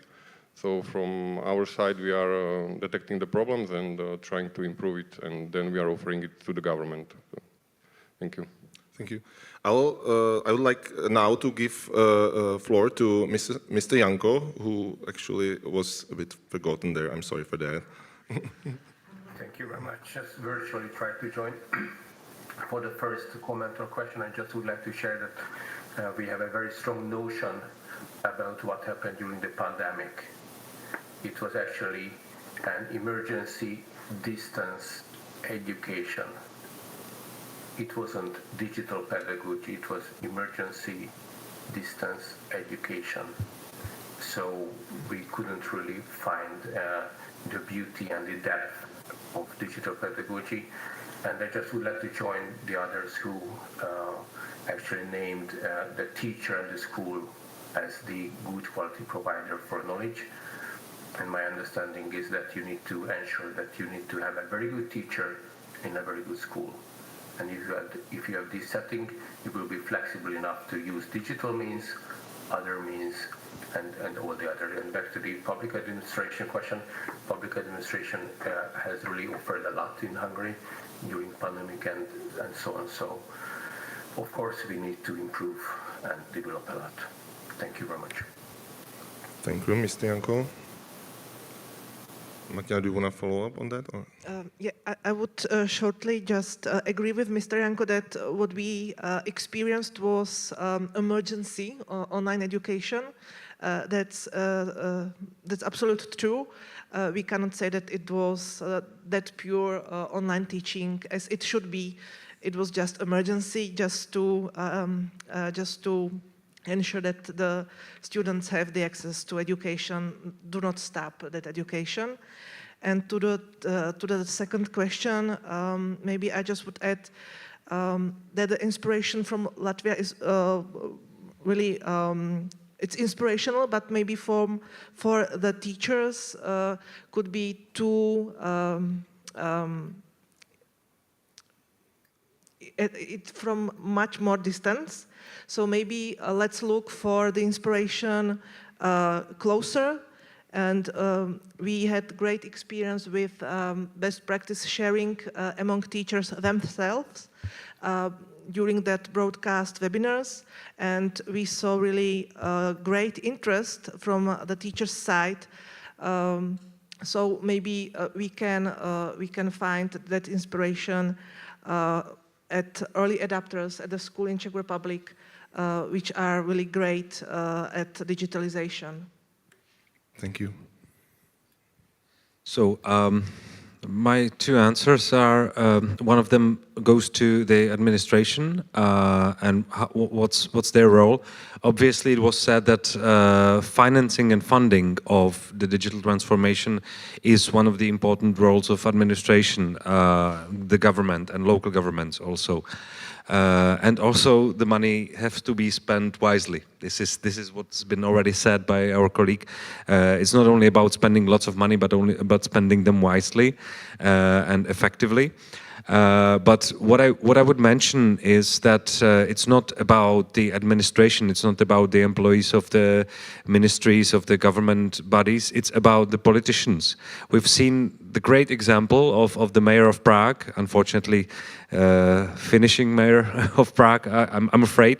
But you can see that in 4 years, you can make such a difference in how Prague could be presented, how they can use the data, how they can use the transformation, and how they can deliver the transformation. So it has to be the politicians who commit to their goal, to their vision, and the vision, if the vision is such as in Baltic countries, then we can get there in few years. But if it's only something we had to handle with, like the digital transformation, the digital use of digital technologies, it wouldn't work. If there are other priorities of the politicians, then it wouldn't work at all. So I don't see a part of the Pirate Party and their representatives. I don't see anyone else just mentioning that we have to handle with digital technologies and digital transformation because there's no other way. We can't go back to climb on trees again. So that's the first thing. And you mentioned also, you asked about the inspiration. I would go further to what I've mentioned before, the combination of culture and creativity and digital technologies. I spent some time in Northern Ireland, and so as part of United Kingdom. But Northern Ireland is really great in establishing and delivering the creativity connected to digital. So they have their own 3 creative learning centers where they not only teach the teachers, train the teachers, not only delivering programs for children in schools, which are fun, which are exciting, but they also integrate, for example, Fab Labs as part of their digital competencies, developing the digital competencies. So Northern Ireland, in combination of creativity and digital technologies, is really something which we could get inspired by. Thank you very much for your insights. So basically, we are definitely seeking leadership for such a complex transformation. Even though, like right now, we are having this revolution in Iran that is actually maybe first time in history, like basically lacking any leadership. It's like a crown-sponsored revolution. And so isn't it like also possible that basically the critical mass for the transformation kind of like comes from the crowd because the state-sponsored and public administration is too slow to respond? So my question would be like, how do you actually cooperate like among these non-governmental organizations? What is your activities leading to build up these, let's say, coalitions, like, but also of different actors, how companies cooperate with NGOs? Is it something that you try to develop in your business models, and does it work? And what are the obstacles to generate, again, some sort of like a critical mass that actually helps with the sustainability and scale up of your project? Maybe Tomáš is nodding, so if he... Thank you. I was kind of feeling that, the question is kind of maybe targeted even to us because, like, the number of institutions and companies and, basically the community we are managing is huge. And we are basically a team of only 20 people at this moment. So, it's not that large as any other organizations. Just to, remind you the numbers, we've got, approximately 500 companies which are signed partners. On the top of that, we are having a couple of hundreds more companies which are informal partners, because to sign any contract with Facebook or IBM, it's like a huge headache, believe me. It takes years to do anything with them, so it's better for us just to work on an informal basis. So we don't use their logo, but we know how to work together. On the top of that, we've got 140 universities and students from 97 countries. And every country is very different when it comes to logistics. So to even figure out how to do, for instance, recruitment of students is a huge pain. Now, I definitely do not have like the ultimate answer how to do it the best way. Like there is a best, good practice from corporate to have a proper CRM, to have basically solutions which you can basically serve to those stakeholders. Like to say at the beginning, let's do A, B, C, D, E, and check, for instance, once in a year whether there isn't any other option, like E, F, G, or something else. So this is what we are basically trying to do. We organize many events, all around the world. We are trying to connect.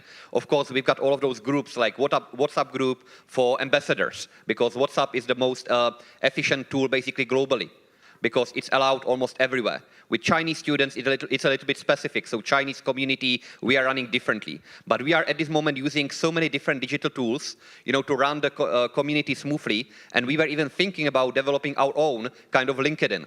just to make sure that our connections can basically interact also between themselves. So to go all the way back, because I don't want to speak for 15 minutes. This is a question, you know, I can be answering for a really long time. What I wanted to say, the ultimate model, at least for us at this moment, is a community-run one. So basically, it's a bottom-up, again. We are running the relationships with companies as a community. We are running our relationship with universities as a community, and we are running our relationship with students, again, as a community. And we are trying to find those synergies, how to keep them in touch. With students via Instagram sessions, with companies via events, with universities by even connecting them with each other and working them on some projects. That's why I said that sometimes we are even running publicly funded projects, despite of the fact that we are not big fans, because again, sometimes we can actually reshape it by automatically bringing the company and environment to those projects and then making them even more impactful, because those companies can really bring a lot of insights. So I hope at least I addressed the question to a certain extent, and I would be very, very, very happy if I can learn a little bit from other stakeholders here, especially, you know, for instance, Czechitas or Česko Digital, because you've got your communities as well, and those are huge. I can continue on that. We are totally independent on government. We don't rely on any kind of support or any kind of connections which they can provide for us.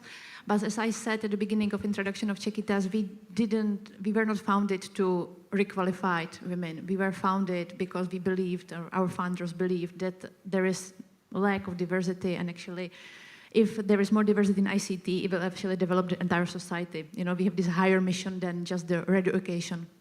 Or education for us is just a way how to get there. So for these longer runs, we do need a conversation and dialogue with government, so which is also what we are doing.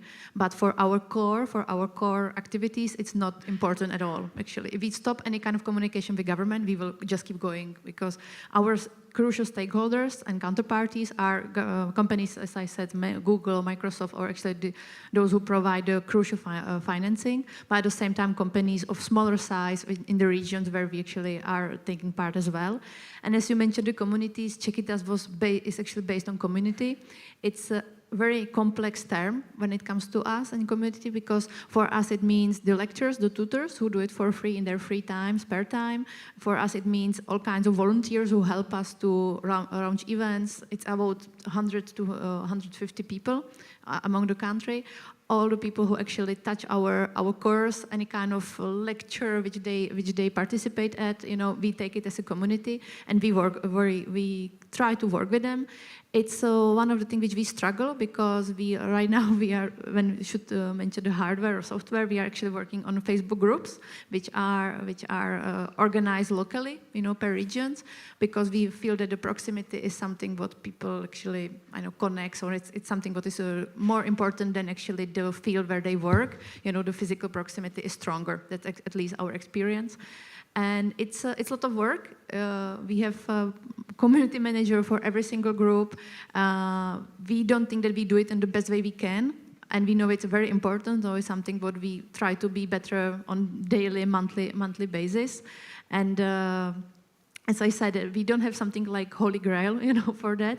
Just the hard work, and that's something that there's a human touch, you know. And for us also, even though we are online a lot, we do see that the need of physical contact is quite essential when you want to build community. When you have a group of people who are just in connection online, you don't make a community. That's not community. That's a group of people who know about each other, and sometimes they share a post. But when you want to have community which actually create something together, the physical contact and the offline activities is essential. You are not going to have it without that. Thank you, Christina. I'm afraid we are running out of time, even though I think we are just getting started, because we just touched upon I think one of the most important concepts, which is community. And I would like to give a floor to Mr. Janko as well, as an apology for forgetting him before.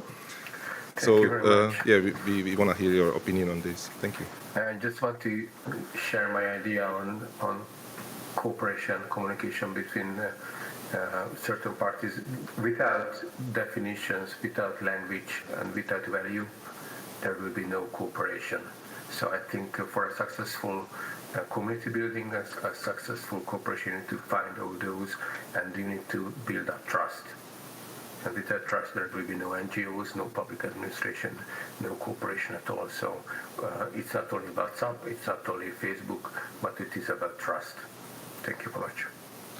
Thank you, Mr. Janko. And I think that the conclusion that can be drawn from this, which unfortunately I would love to actually continue much longer, is that like for any transformation, you need the top-down as well as the bottom-up approach. Otherwise, it just cannot really happen.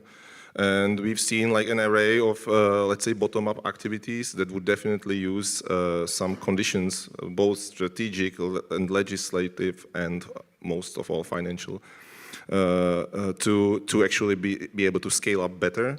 And I hope we will see that in the future. We will actually see better inspiration and better transfer of knowledge within the European Union. We are very happy that at least the European Union is trying to take some sort of initiative and bring it up so that Europe and can remain not only updated, but also competitive and resilient in the world. And obviously, that's only possible if we include everyone on board. So thank you very much to our panelists. Now we will be having lunch, if I'm not mistaken. Not yet? Break. But break.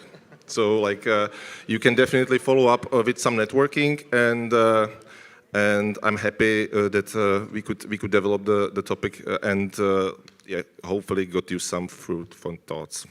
Thank you very much. Thank you. And thank you to Tomáš for moderating this extensive panel. Just a couple of formal information. Right now we have a networking coffee break. I think it should run until 11:30, so approximately 15 minutes. But please do come back afterwards because we have parallel workshops going on. We will have innovation track here in the main room. And then there we have a culture and education and youth track, I think in the same locations as yesterday.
Hello again. I hope you refreshed yourself enough, so you have enough energy to pay attention to our parallel workshops. And specifically in this room, it's going to be the innovation track. And innovation track will be moderated by Iva Balterova from EPMA, who just left the room, so I suppose she will come back. She will come back and she will announce who are the speakers for the workshop, and she will guide you through the whole discussion and workshop in general. Yeah, she's refreshing herself with a coffee, so I would do the same. And there she goes. So Iva is in the spotlight, running to the stage, so please welcome Iva Valterova from EPMA.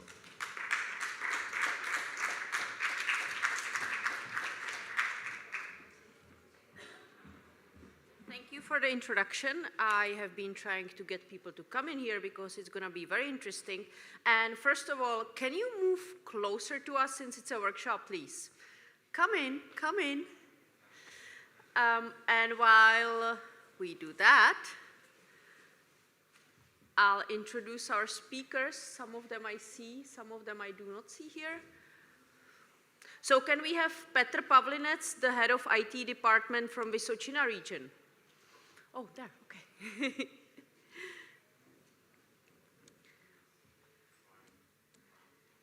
Thank you for coming. Then Jaromír Beránek, he's from...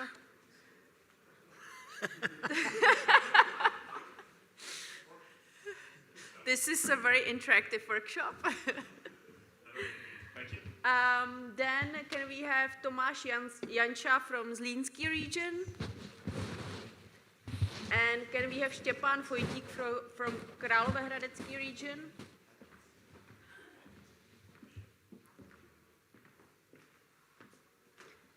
And I would like to thank all these regions for supporting this conference.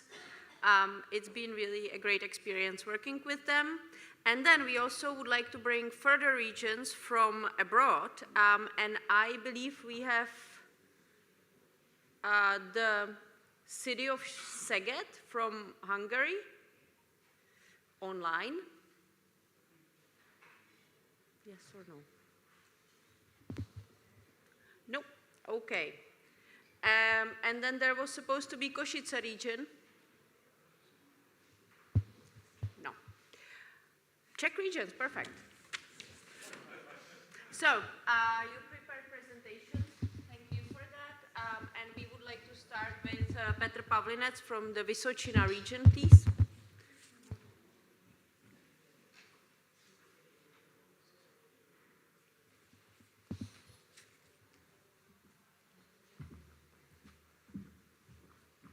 So welcome from my side, everybody.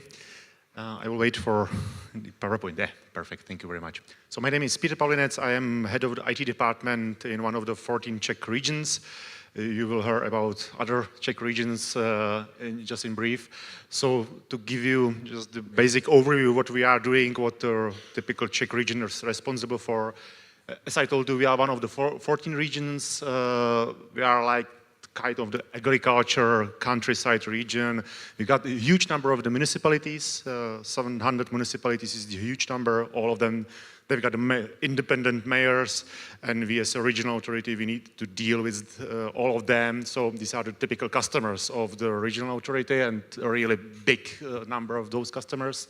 We've got 15 counties, again, independent districts, administrative districts, and me as an employee of the public administration, I'm responsible for the IT department, which consists of some 25 IT guys, staff, including, of course, the technical support, networking, geographical information system, open data, data analytics, and so on. This is some of our assets. We are responsible for many of them. For example, we are maintaining the regional fiber optics backbone network, which is covering all the bigger towns, all the municipalities, rescue services, hospitals, and others. We got more than 200 organizations using our IT services, including the public internet connectivity, the private network, the secure network connectivity, the shared services, and so on. We are the founders of the EPMA agency, which is organizing this event. So we cooperate with IVA for many years. EPMA was founded in 2004, which is really a long time ago. And the goal of establishing EPMA was to bring the region bigger capacity in new projects, to have another team of project management specialists able to organize the international, typically IT and educational projects for the region and for the regional partners. We had a long history of those projects. I will go in briefs of some of them, which had really big influence to our regional policy. I told you that we are responsible as IT department for many assets. This is the brief history of how the IT and digitalization went through the time. All the Czech regions were established in 2001.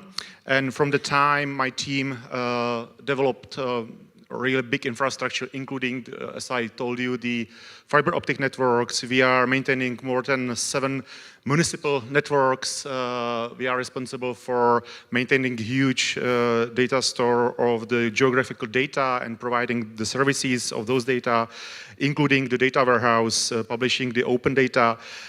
From year 2010, like 30% of my team, the capacity of the team, is servicing the e-health services, so services for the health sector, the emergency services, the hospitals, and so on. In this time, we are responsible for maintaining the Czech e-health contact point, national contact point, which is the information system transferring the data from the Czech Republic to the rest of the EU and back, the sensitive data describing your status, your health status, including, for example, your patient summary and so on, the prescription and others. We are providing the hosting services for all the regions or our organizations. We call it the Egon Center, which is the hosting facility, the technology center, which includes the server capacity, the storage capacity, the capacity for the digitalization. We are able to scan, to digitalize in a huge amount of the data. So now we are already done. We have done the digitalization of all the books and newspapers which are in our libraries in the region. And now we are, as all the Czech regions, working on a really huge project of the digital technical maps, which is trying to cover with all the GIS data, the Czech Republic with really precise and detailed data. So, just in brief, because this workshop is about the services, about the digitalization, what are the shared services provided by the region typically for other organizations? We are establishing more than 100 organizations and servicing those 700 municipalities. So typically we are providing services like the IoT data hubs. So we are trying to integrate data from all the sensors or the devices able to collect the data. As I told you, we are providing the e-health services. We have plenty of services in e-culture, including the portals, which are publishing the data from our museums, galleries, and so on. Huge topic and still growing topic is, of course, the cybersecurity. We need to provide really secure services on the regional level. So we got cybersecurity team, which is solving the cybersecurity issues, not just on the level of the regional authority, but for the municipalities and other organizations. We've got, for example, shared e-learning platform based on the Moodle, which is used by really a huge number of organizations right now, including the hospitals. And we've got more than 10,000 users in the Moodle right now, which is a pretty big number. What's important, and it was already mentioned today by Mr. Hřib, the mayor of Prague, is the electronic identity. So we are working with really big amount of identities to integrate them for the electronic services is not easy. So that's the reason why we build up the Identity Federation, which includes the state-issued identities and regional issued identities. The technology is inspired by the Identity Federation called EduID, which is covering all the EU right now, and we are trusted with this Identity Federation. And we are servicing, for example, the Wi-Fi hotspots. We've got a huge network of the Wi-Fi, which is covering nearly all the secondary schools, including the public Wi-Fi hotspot. And what's, in my point, quite important is to support the Ict Rooms, which is the roaming identity secure Wi-Fi solution covering not just the EU, but right now it's available in over the world. And we've got more than 200 hotspots able to support the Ict Rooms services. Just in brief, the history of activities of EPMA agency with us and some of the key projects. For example, the eCitizen project was one of really interesting project bringing us the methodology of the e-participation. So techniques how to involve the citizens in public administration processes, including in that time, it was 2010, video conferencing, the broadcasting of the regional assembly meetings and building up some web space for the meeting, the public administration and the public needs. Another project was the DLAN, which was trying to build up the digital ecosystem for small and medium enterprises. And one of the results of the project was new group or a community which bring us the really big advantage in terms of covering the cybercrime. We build up the community, including, for example, the policemen, the prosecutors, and we are still meeting each other as a result of the project. And there is the consulting body working still on the regional level, able to cover some cases of the cybercrime issues. Another project, again, maintained by EPMA agency was the OSEPA. It was a project which was trying to bring up the open source technique in the public administration.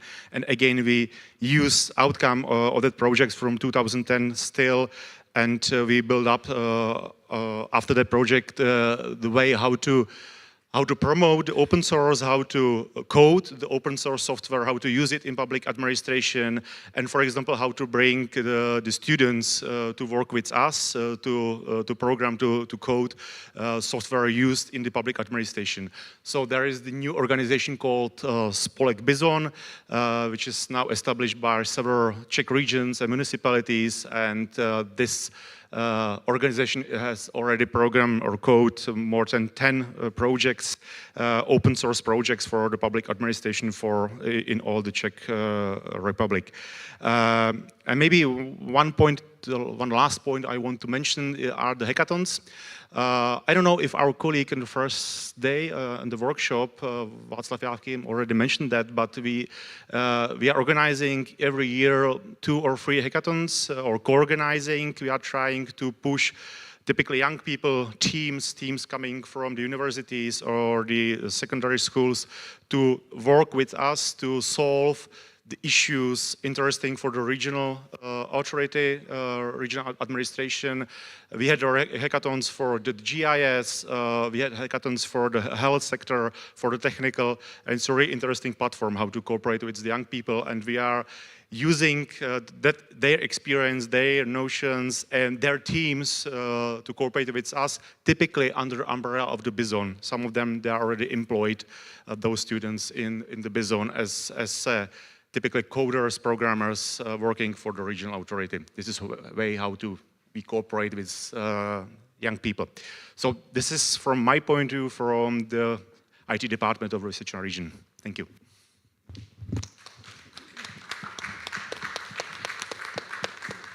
Thank you very much. And today we are working mostly towards digital skills and competencies, and thus the summit and thus our involvement with all digital.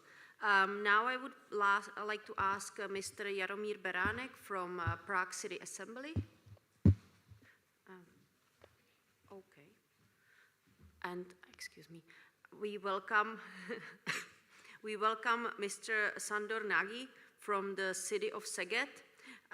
We will give you space for your presentation once Mr. Jaromír Beránek is finished. Thank you. Thank you, and hopefully Mr. Knight does not mind that he will have to wait for another 10 minutes or so. I will take in the timer because I understand that we have been quite long through the conference, and as we are getting till the end of our time, you must be really tired and exhausted, so I don't want to bother you with my presentation for a longer time than necessary. And due to say, it will be quite difficult to follow up with what Mr. Pavlinec said, because in Vysočina, in the Czech Highlands region, they are pretty advanced, I must say, and we have been trying to cope and keep up with the pace with what they have done for the past few years, as Mr. Mayor said in his earlier presentation in the morning. Now, if you let me, my name is Jaromír Beránek. I've been serving as the head of the IT and Smart City Committee for the past few years. Now, you probably noticed that we have had municipal elections last weekend. I was successful to defend the mandate, but as the negotiations are still undergoing, we cannot tell if we will get a chance to continue or not. Most of what has been presented by our Mr. Mayor, who has, I would say, maybe 3 last weeks to serve, and let's see what will come next. He has presented most of the innovative technologies in the IT services. I will now focus a little bit more on what we are doing also in the other agendas when it comes to urban innovation and motivating the city participants, really all of the stakeholders, to become more innovative and bring new solutions to the city. Well, first of all, and here I'm really stepping in for Mr. Mayor, I would like to present to you in 1 minute or two what are the priorities when it comes to making Prague a more modern, more progressive city. We envision the city to become really a 15-minute city, which means that everything that you need will be available within 15 minutes walking or commuting distance. This is a really important principle because as the traffic gets denser and denser over time, people have to commute for a longer time, and according to many surveys or findings, it's not acceptable for most people to be spending more than 30 minutes on the way. So our idea is to transform Prague in a multi-centric city, and this way bring the people more comfort and help them spend more time with their families or doing the hobbies that they like. Well, how to help achieve this goal, it's quite clear. We need to aid people by providing them affordable and quality transportation, possibly avoid the time spent in the cars if they don't absolutely need to travel by car. Of course, there are situations where you simply cannot avoid it. But it also has to take into account that the city has to be energetically efficient on its own, which means that we are quite focusing on energy savings projects. You might have heard the abbreviation EPC projects, energy performance contracts, which means that we involve external partners which help the city at the city hall buildings or possibly school buildings to achieve lower energy consumption, and thereby they get motivated by financial savings and resources. And needless to say, Prague also has to become a more green city because given the current climate developments and given the fact that a common tree is the most efficient air conditioning unit, we simply have to bring more trees within our streets, which is not an easy task. It's been found that on average, tree planting and working out all the collisions with the underground piping systems may cost up to 20,000 to 30,000 euros per one tree only, but this is what we focus on. And also we have to provide for affordable municipal housing and better education, better quality of education. And last but not least, our main priority is also to focus on science and development in this area, R&D. And as you probably know, Prague is one of the few cities or regions that is still missing its own science or technological park due to the lack of European funding in the past. For our foreign guests, I think it is not needed to present to Prague or to introduce the picture of Prague to our Czech guests, but for our foreign guests, Prague has a metropolitan area which encompasses approximately 2 million citizens. Our tax income only equals to approximately 1.3, so we have to fund also the needs and the infrastructure for the other people that either live in Prague, not having been registered here, or commute to Prague every day. But it also creates the 1/4, 25% of the national GDP, which is a huge added value, and more than 80% comes from the tertiary sector, which is really important. Well, what to add more, Prague is really a perfect place to come and to stay if you are a foreign worker. If you want to here as an expat, you will feel very safe in Prague, and you will have good access to all the services, or possibly also university education. It's not without the interest that more than 50% of all the foreign students that come to study to the Czech Republic search for Prague and stay here. What to continue with? Now I was a little bit fast. Yes, this is what I said. Prague ranks also among the most attractive cities when it comes to startup world and startup scene. We host many of the private startup accelerators and incubators, among them civic Prague, which is partly funded by the city of Prague, but there are also private initiatives and private co-works and startup accelerators like Startup Yard or newly funded Celestinus. And we also have quite active VC scene. So if you were thinking about starting a new business in the technological advanced area, Prague might be the destination #1, especially in the areas like artificial intelligence or biotechnologies, or possibly also gaming industry. We put a huge stress, and this is also what I've already mentioned, on making the Prague a greener city, because we committed ourselves to reach quiet, bold climate goals. We want to decrease our CO2 footprint by 45% compared to the year 2010 until 2030, and to become a carbon neutral city by 2050.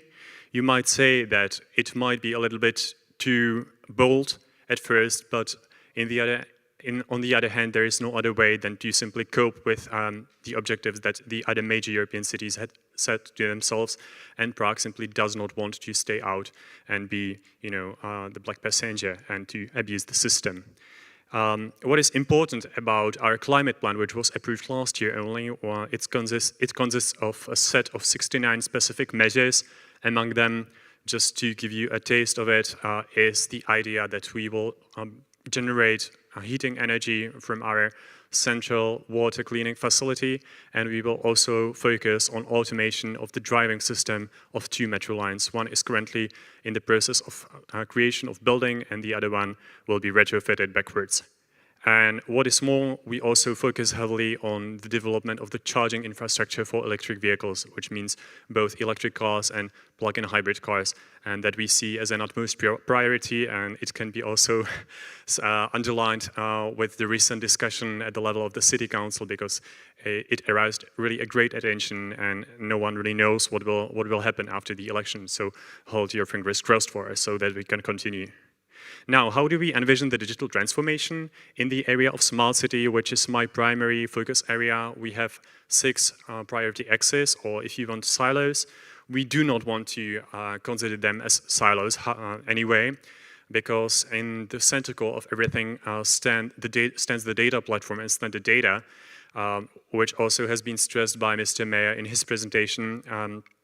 We collect open data sets. We have more than 120 of them at the moment, and we focus on bringing the data and transform them into such a shape that they become more useful for the city and help the city council to make better and more informed decisions. But there are also other projects coming from the smart city platform of the operator ICT company, which is one of the municipal, or if you want, utility companies. And one of my favorite projects is currently under development. It's called the Intermodal Trip Planner. And this will help you facilitate your everyday commutes and travels. So from now on, it will start in approximately 2 months' time. You will be able to search the whole journey from point A to point B, really door to door, using multiple modes of transportation, and transfer smoothly between them. So, for instance, you can start your commute by using your own car, let it be parked at a park and ride parking lot, then switch to a metro line and finally go by bicycle provided by one of the sharing services, and you will be able to pay with one click in this own city's application. So this is our vision and outlook for the future. Now, this has been hugely described by Mr. Mayor what the city data platform looks like. As I said, it has more than 120 data sets and also dashboards, and it proved to be really important through the COVID pandemic. The Prague Citizen Portal has been also presented, so I will skip it if you do not mind. And now more towards the other very useful projects for the city.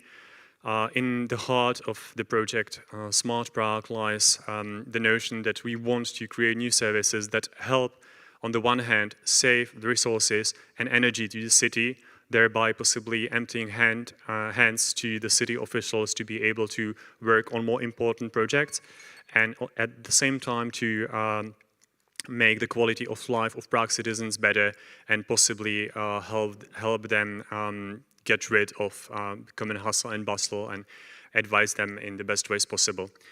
So this specific project is using smart sensors on the underground collect and sorted waste containers, and now it will spread all around the city of Prague. The use case is very simple, and it has proven to be very successful and save a lot of resources. Again, some application that we use for transportation services, and a newly launched service this spring is called the Prague Visitor Pass. Unlike many other cities, Prague until recently has not had its own travel card for tourists. It used to be provided by a private company. From now on, you can use the city's own service. And a piece of information is that we are struggling in the post-pandemic times even more with the overflow of tourists, and we want to bring them and make them aware of some of the tourist activities that are not that well known. So for instance, we can offer a discount from the entrance fee to specific locations if we want to spread the tourists evenly around the city. I don't know yet how it will turn out, but I hope that this might be a good way to motivate the tourists and visitors of Prague to learn, on the one hand, a little bit more about the city of Prague, and on the other hand, also to enjoy their stay even more because they will not get stuck in a crowd or waiting in a traffic jam. And last but not least, since Mr. Pavlenec from the Vysočina region mentioned that they are working towards IoT hackathons and different competitions like this one, we also work on several different hackathons every year. My colleague Ben Kotmel from the data platform says that he does not really want any more hackathons, hell no, because he gets immensely tired by that, and that the results and outcomes coming from that are not that persuasive. On the other hand, I have this perfect example. This has an inspiration coming up from the beautiful country of Taiwan, which we visited with Mr. Mayor 3 years ago, and we brought the idea to introduce Prague Innovations Marathon, which is almost half-year lasting competition aided by mentors and specialists from the city, where mainly young teams, but also teams consisting of seniors, come up with new ideas for the city within an area of 6 or 8 challenges, and then bring it into life with our help.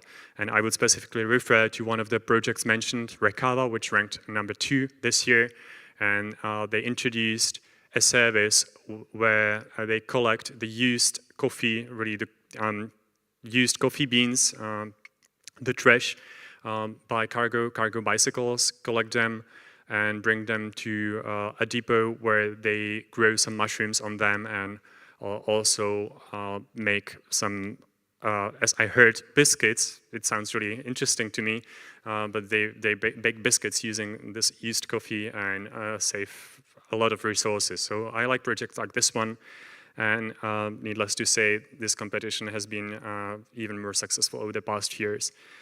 Last couple of slides, I'm really over my time, so I just wanted to stress that we work also with the private sector. We employ the quadruple helix method quite hugely. And as I mentioned in the beginning, the primary focus areas for us are space research and space industry, artificial intelligence, for the area of which we even started our own NGO along with Charles University, Czech Technical University, and the Academy of Sciences, and the biotechnologies and gaming. So this would be all from my part. If you have any questions related to the IT, I will be very happy to answer them within the following discussion, and thank you for attention.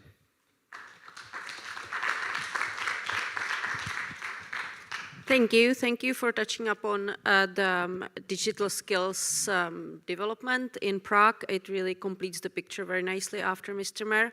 And now I would like to ask the speaker who is connected to us online, perhaps, from the city of Szeged.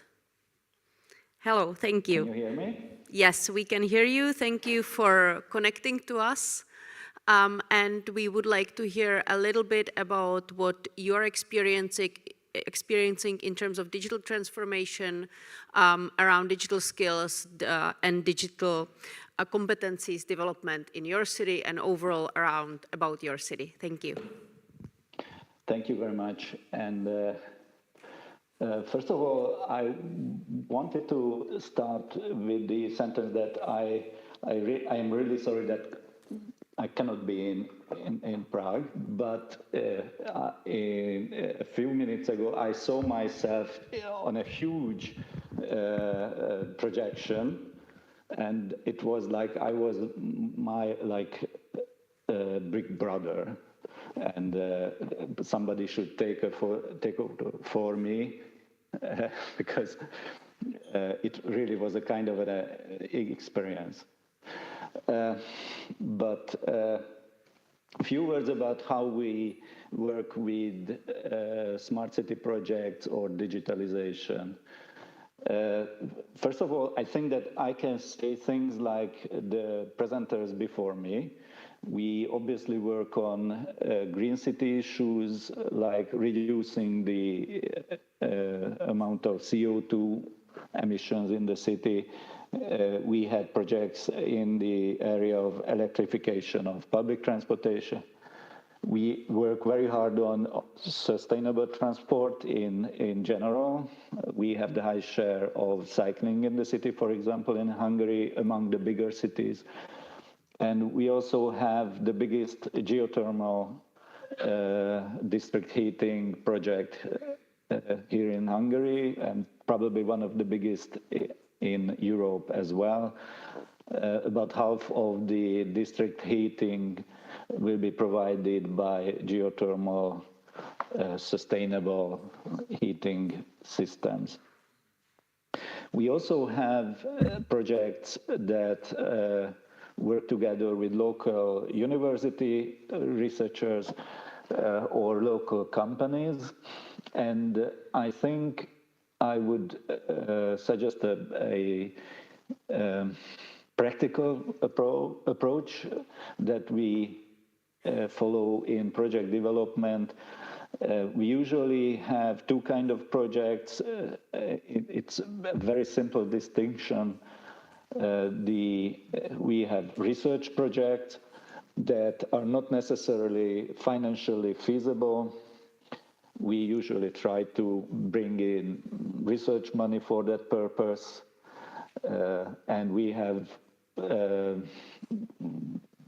pragmatic projects or projects that use proven solutions. And then we try to calculate the actual return on the investment. And we want to see if it is a feasible project from a financial point of view. So we don't necessarily do projects just for the nice feature. We want to see if those are financially sustainable as well. Just to give you an example, we had a research type project that we wanted to turn as pragmatic as well in the past 4 or 5 years. We won a fund from the European Fund Urban Innovative Actions, and we worked together with big employers to encourage the employers that they provide facilities for sustainable transport at the workplace, since around 40% of the trips in the city are connected to going to the workplace.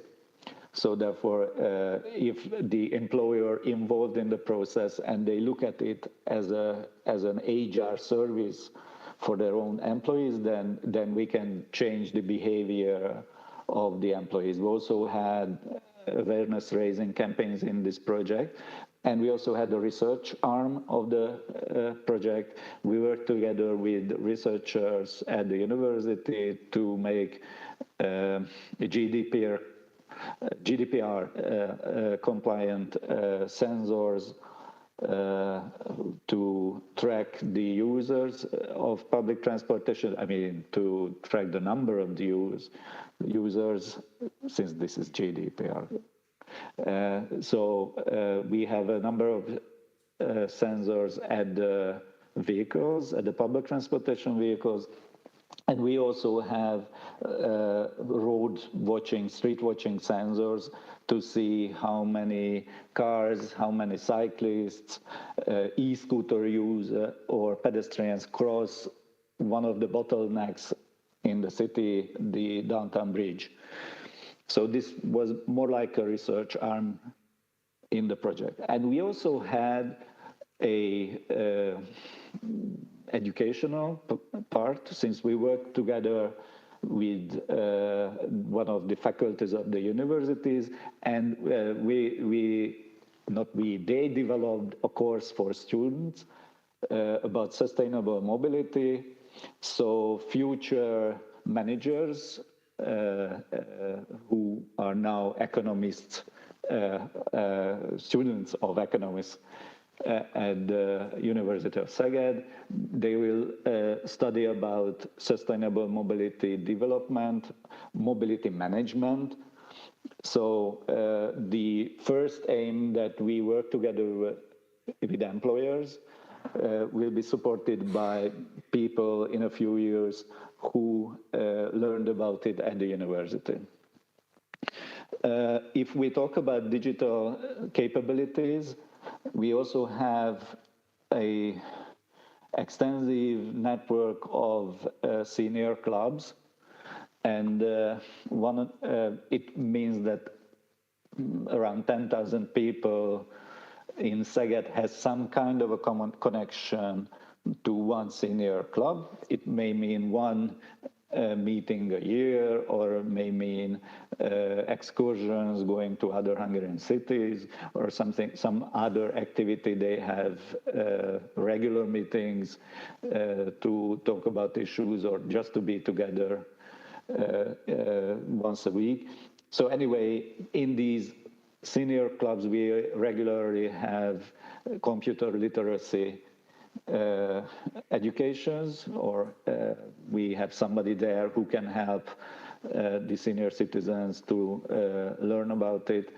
So I think that this is the other end, not working together with the young people, but also to work together with the senior citizens to be able to access the services that are provided by the city or by other service providers. So I think that this is a kind of a wide range of activities. We also try to push in the city the contactless payment systems, as it makes the economy a bit cleaner, whiter, since cash transactions may not necessarily result in taxable revenue. And we introduced these services on the public transportation system, parking, charging machines on the streets, and at several local municipality institutions. And it was very useful when the pandemic hit, and we had to provide these services. We had to provide these services with less interaction, with less personal interaction with the citizens. So this is a kind of a overview what we are doing. We obviously have a number of other projects. We develop new projects, realizing that summer heat is becoming an issue for us, especially during the summer. So we want to mitigate the heat islands in the city. And we also have new ideas about connecting the micromobility tools that are available now in Szeged, like the e-scooter. And we would like to kind of enforce a kind of a connection between public transportation and e-scooters. The idea would be that e-scooters shouldn't just take away traffic from public transportation, but should also contribute to the last mile connection. So in a way, we focus very much on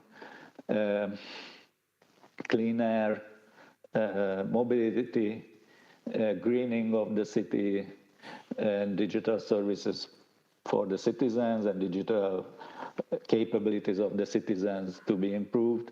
This is about the area that we want to cover in our activities. Thank you.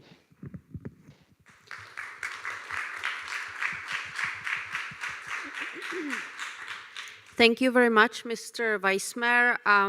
It was a very interesting overview of what you're doing in your city, in particular the outline of your lifelong learning around digital skills and competencies. That was very interesting. We can discuss that further later. However, now I would like to ask Mr. Štěpán Vojtík from Královéhradecký kraj region. Thank you. Hi, my name is Štěpán Vojtík, and I'm here on...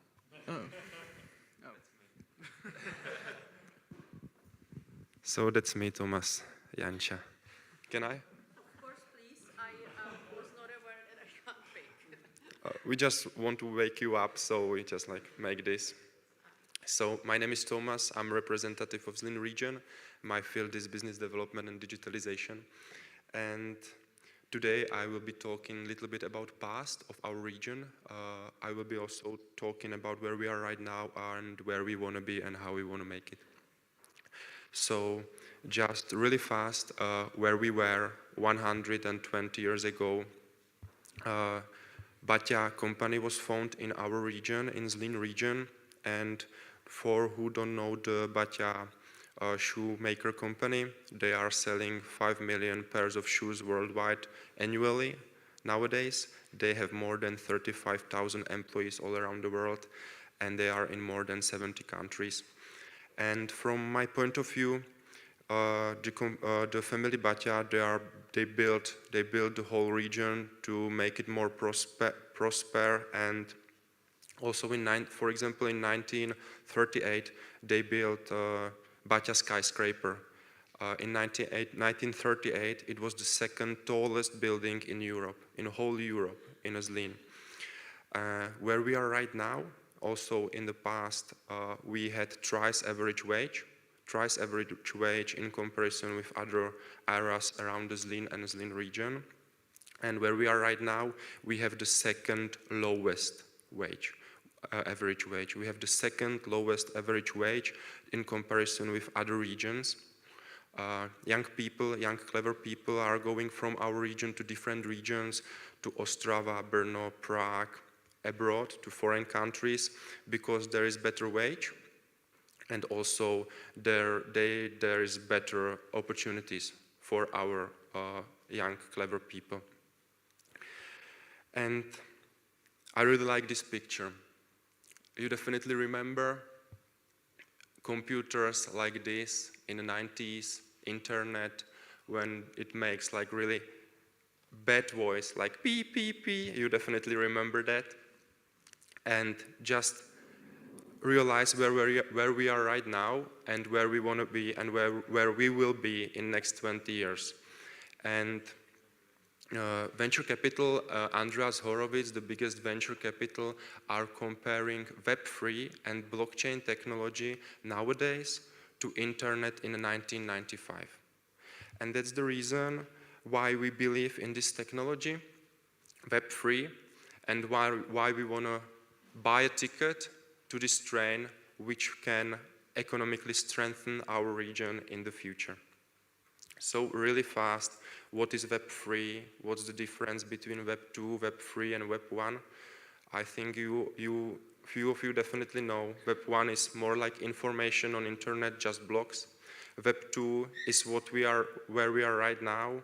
So cloud, Amazon Web Services, Instagram, TikTok, interaction, Telegram, and so on. And Web3 is where the future will be, and it's decentralized of internet. And it's also revolutionized the ownership on the internet when you have non-fungible tokens which can represent the ownership of one thing on the internet. Nowadays, you definitely know, for example, profile pictures or art or AI art, but in the future it can be music, movies, and so on and so on. Why we want to make Web3 in our region? Why we think why it's our priority right now? Because we are good in Web2. We are good in Web2, for example, Aukro, Datart, very big companies was founded in our region.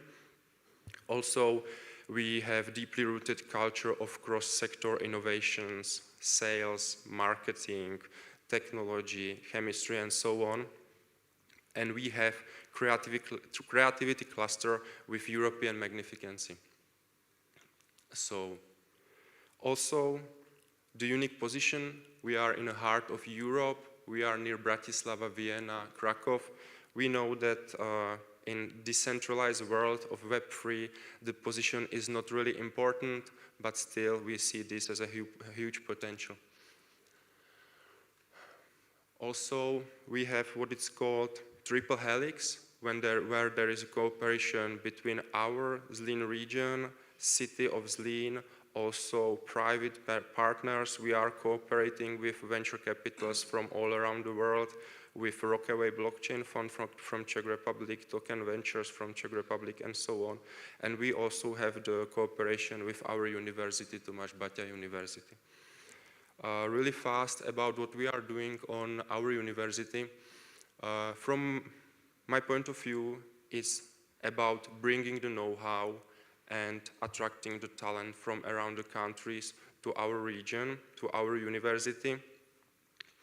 We are supporting PhD students, and we also did last year Blockchain Academy on our university. It was on Faculty of Applied Informatics. It was mainly focused on basic smart contracts, on AVM-compatible blockchains like Ethereum, Polygon, and so on.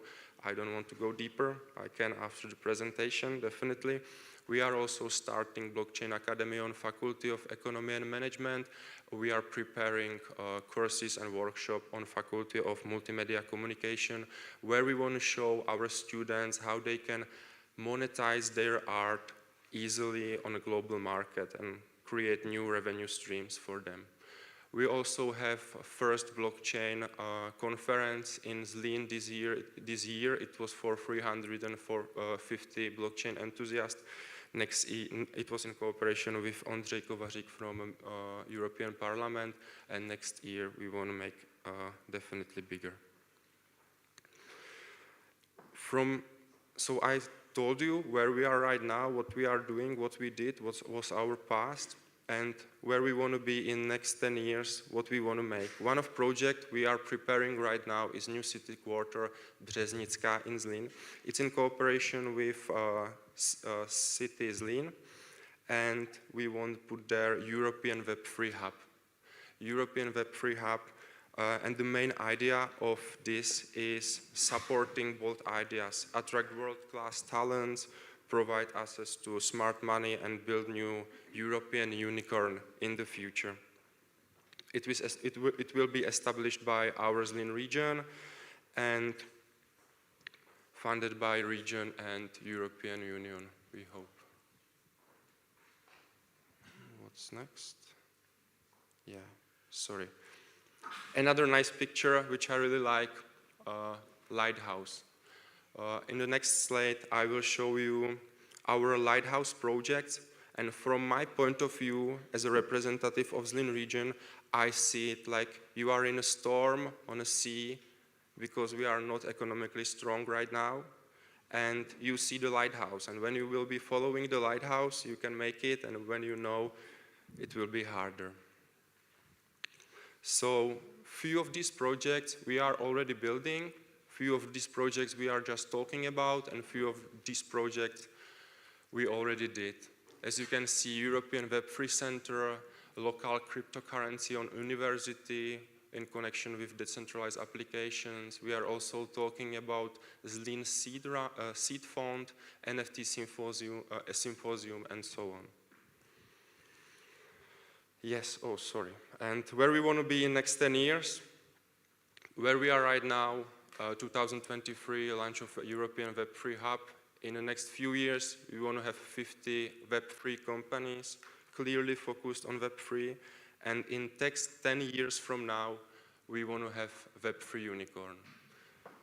And that's it. We are also doing a lot of other things, but today I want to focus a little bit more on this niche technology, because from our point of view, if we will be doing the same as our regions, we still will have the second lowest average salary. So from our point of view, we need to be thinking outside of the box, and that's also our new logo. So thank you very much for your time. Thank you. And thank you for providing us this forward-looking picture. It's really interesting, and I want to hear definitely more about that. I assume everybody else does too. So we will now hear from the last, but not least, obviously, region, the King's Castle region, Královéhradecký kraj, and then we shall have a little bit of a discussion. Thank you. My name is Štěpán Fojtík, and I'm an analyst at Královéhradecký region, and I am here today to introduce you to our most successful project, Data KHK. Our goal was to create a data portal of the region as a central point of the public for the public, and also provide the public with a highly professional open data. We have several data outputs for the public, as mentioned, open data, interactive graphs, dashboards, analysis, map stories, map outputs, data cards, and statistics. We also use several smart solutions. We open the data in the form of map outputs, so it is more easier for the public to understand open data and actually know what it could be used for. And we also have an automated connection from a local catalog to the national data catalog of the Czech Republic, and we managed to unify all the data of the region into one database. Our portal is also meant to be used by the whole society, meaning general public, universities, scientists, students, municipalities, local authorities, and media. We also cooperate with the University of Hradec Králové. We share experience across the Czech Republic and the regions for the open data, and we were included in the 40 most inspiring projects for digitalization in the BEST 2021. We also prepare hackathons. We will have one in 2 weeks' time, and we're very looking forward to it. Now to some awards. We have one award for Ministry of Interior for the innovation in the public administration that is focused on citizens.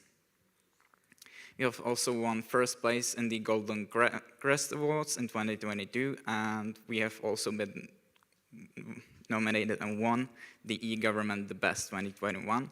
And as of yesterday, we are finalists of the Digital Summit 2022.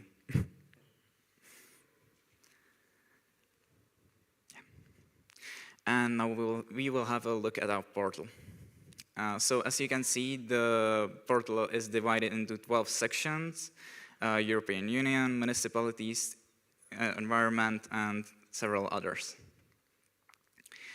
At investment section, we can look at the story map when each finished building has its own point on the map, and when you click on it, you can read more information about it and you can see more photos of it.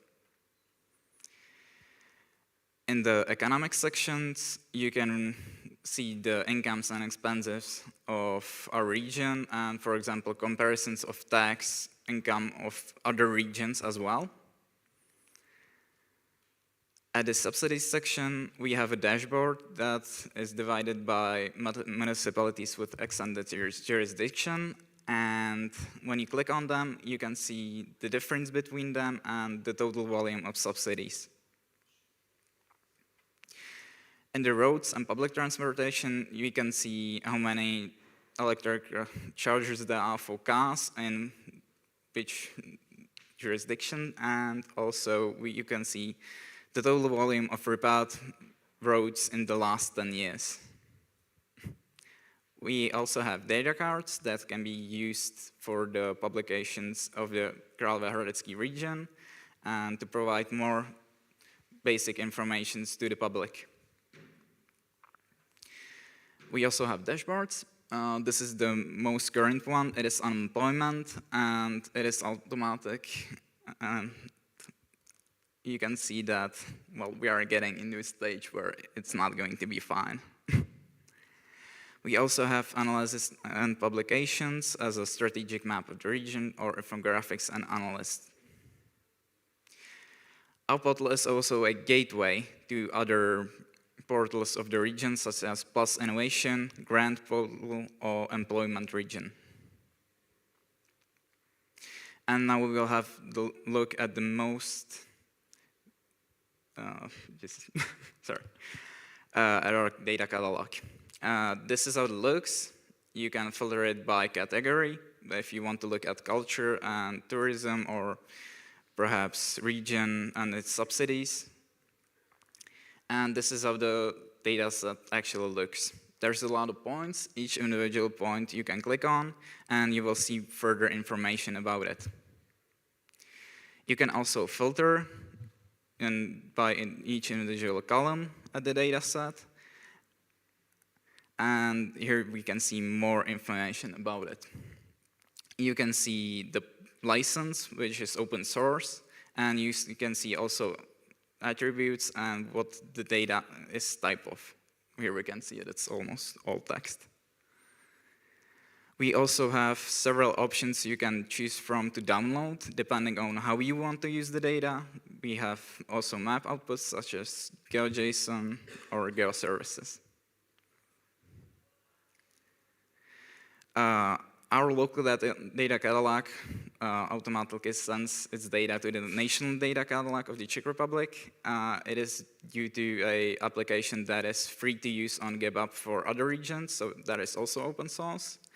And then the national data catalog broadcasted data to the European data portal, so all of the Europe can use our data. We have some plans for the upcoming years. It is mainly, well, hackathons and an English version for the portal, so it would be easier for the other regions that are not from Czech Republic to use. We will also want to open more data sets and update the existing ones. And thank you for your time.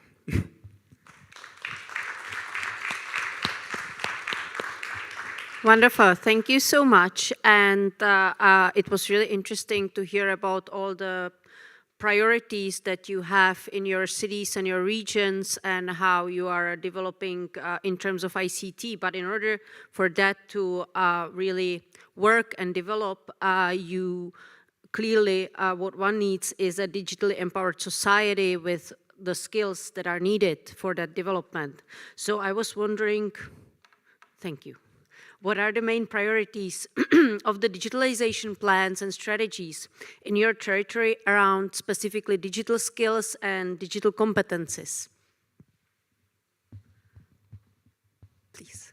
Me first. Maybe colleague remotely can start. don't forget. Yes, the city of Szeged perhaps can start. Okay.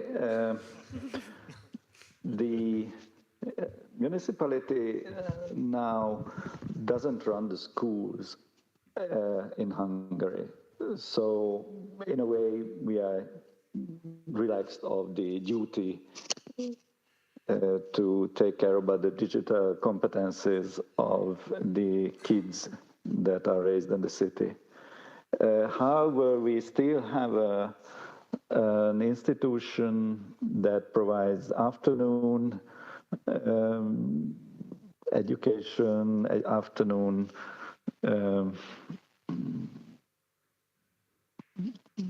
facilities for the students who live in the city, and there are competency development services there available for them. That is one case. What I mentioned in the previous speech, there is a network of senior centers or clubs, and there is a main location where we have a number of cultural events, community events. They organize events for the seniors, otherwise for tourism, for example. But we also have computer literacy services. So if they have a problem that can be arranged via computer, via the World Wide Web, then there is help. And there are sometimes courses as well, how to use a browser. It may look strange in a way because these tools are available for decades now, but still there are people who will have difficulties learning them. And in the end, we have to face that there will be some people who will not use digital services, whatever we do. So in reality, whatever we do in a digital world, it has to be provided through traditional ways. So however we want to use digital channels for customer service, like you can call us at the City Hall, or you can send an email, or we have electronic services form available, so you can submit your requirements via application.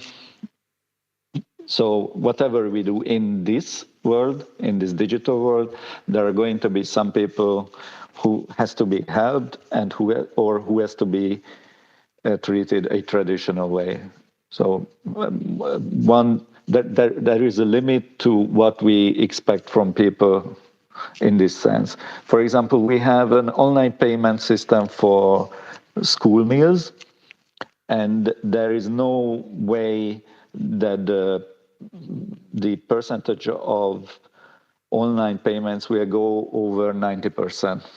So there's going to be 10% of the people who will definitely want to be able to pay in cash. So there are these difficulties. You can cope with them, you can work on it, but you have to see the limits as well. Okay, thank you very much. And it's definitely interesting, and it's definitely certainly necessary to think about those people who have very little or no digital skills. And I'm happy to hear that you think about those people as well. It's also what all digital is about. And now let's talk to the Vysočina region and hear about their priorities around digital skills and competencies. Thank you. From my point of view as Chief of IT Department, I can see it maybe too low. We are trying to build up the resilient, high-capacity, available infrastructure for the schools, for the public. So that this is my priority, to build up the infrastructure. But from the point of the region, of course, the education should be the highest priority. And what I see in our case, and the Czech regions are responsible typically for the secondary schools, we need to redesign the secondary school programs, education programs, to really follow and to meet new kind of demand on the market. We don't have enough IT programs in our secondary schools. We are really old-fashioned kind of typical technical schools, and we need to redesign it. And to do it, you need people able to do it. You need teachers, you need the managers, and it's pretty hard to find those people and to pay those people. So the key priority is the education, I agree, but it's really complicated for us to deal with that. Thank you very much, and I completely understand that, and thus we all do European projects where we can actually implement things and don't have to spend all the finances or all the resources on it and see what works in the schools. And now I would like to ask Mr. Beránek, please, to tell us a little more about what's done in Prague. So if you don't mind, we will be using the wireless mic. I must fully agree with what Mr. Pavlinec said, but let me first divide the digital skills or digital competencies along with the digital transformation in three main areas. I would be specifically referring to the media skills, to financial literacy and digital literacy, because we are living in a time of huge disinformation forces and pressures, and in order to survive or live out of this crazy era, we have to, brace ourselves, as they say on the airplanes, and find a way to get through it without much harm done. As was suggested also by Mr. Knight, there are multiple user or citizen groups, but it's true to say that we only have a sufficient level of influence when it comes to school kids, be it on the elementary or secondary level. And same goes with the city of Prague. We are the founder of high schools, or if you want, secondary schools from the age of 14 or 15 years of age. And in this area, we are really investing a lot of money to bring to the awareness of school kids or students the topics of information disorders and skills training in the areas that I mentioned earlier on, be it artificial intelligence and machine learning, biotechnologies, or space research and development and associated fields. So we are building new curricula for high schools. We are also very happy to offer them to the other regions for free or only with a tiny contribution for further development if they want to. But it's really important that we stick together and tell the students that sometimes even their parents are misled by what is going around us, and that they really should not believe everything that is being mentioned by the others. Wonderful, thank you very much. We shall now ask the two further regions to discuss this, and please prepare your questions. We are nearing the end of this workshop, so please let us know afterwards your questions. So go ahead. So what I'm thinking is definitely supporting all levels of education, bringing the know-how, but also not be afraid of cutting-edge technologies. Attract the talents from all around regions, other countries, and from my point of view, it's not about one thing. From my point of view, it's more about just pushing the IT, and I'm really happy that here is this event. Thank you for it. Thank you for organization. And like everyone here doing something to improve the IT and digitalization, and I think that's great. That's great because it's not just about one thing. One thing will not change the world. It should be like many, many small steps, and then we can change something. So thank you. Sadly, I cannot speak for the whole region, but only for our department. And in our department, the priority is to further improve the data portal and to focus on hackathons to further improve children and the data. And the better the data they will have, the better the outcomes will be. That's our thought. Wonderful. Thank you very much. Would we have any questions from the audience for any of the speakers? Yes, perfect. Lucy.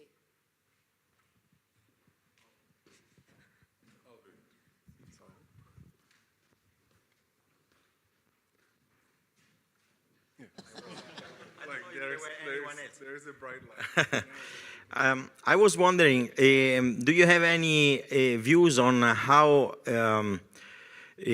cutting-edge technologies in digital field could help also promoting basic skills, basic digital skills? How do you see these two dimensions working and cooperating together? Well, I might start since I have the mic on hand. On the other questions, there will be more space for the others. I'm not sure if I understand the question correctly, but prove me wrong if I got misguided. Because what you're suggesting, we are using, all of us, cell phones of the computation power that is greater than, I don't know, our laptops 5 years ago, maybe even more powerful. And if you talk to people about how they use the technologies, they usually do not use it to the max. They usually do not make use of all the capabilities that they have. Myself, I'm most of the time using all sorts of mobile applications, the camera, the audio player, and that'll be it. I'm, of course, using some of the digital technologies for authentication when I'm accessing the online services, but I do not feel such a great level of advancement with particular groups of citizens, especially those vulnerable ones.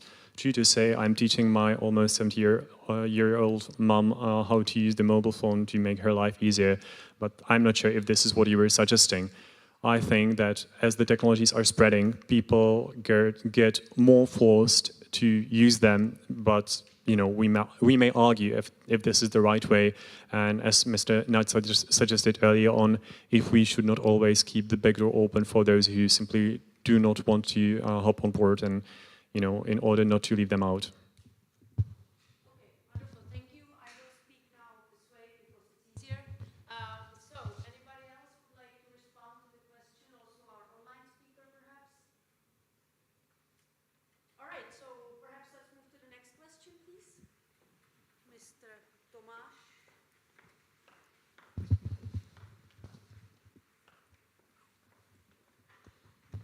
Thank you very much. My question will go specifically to the region.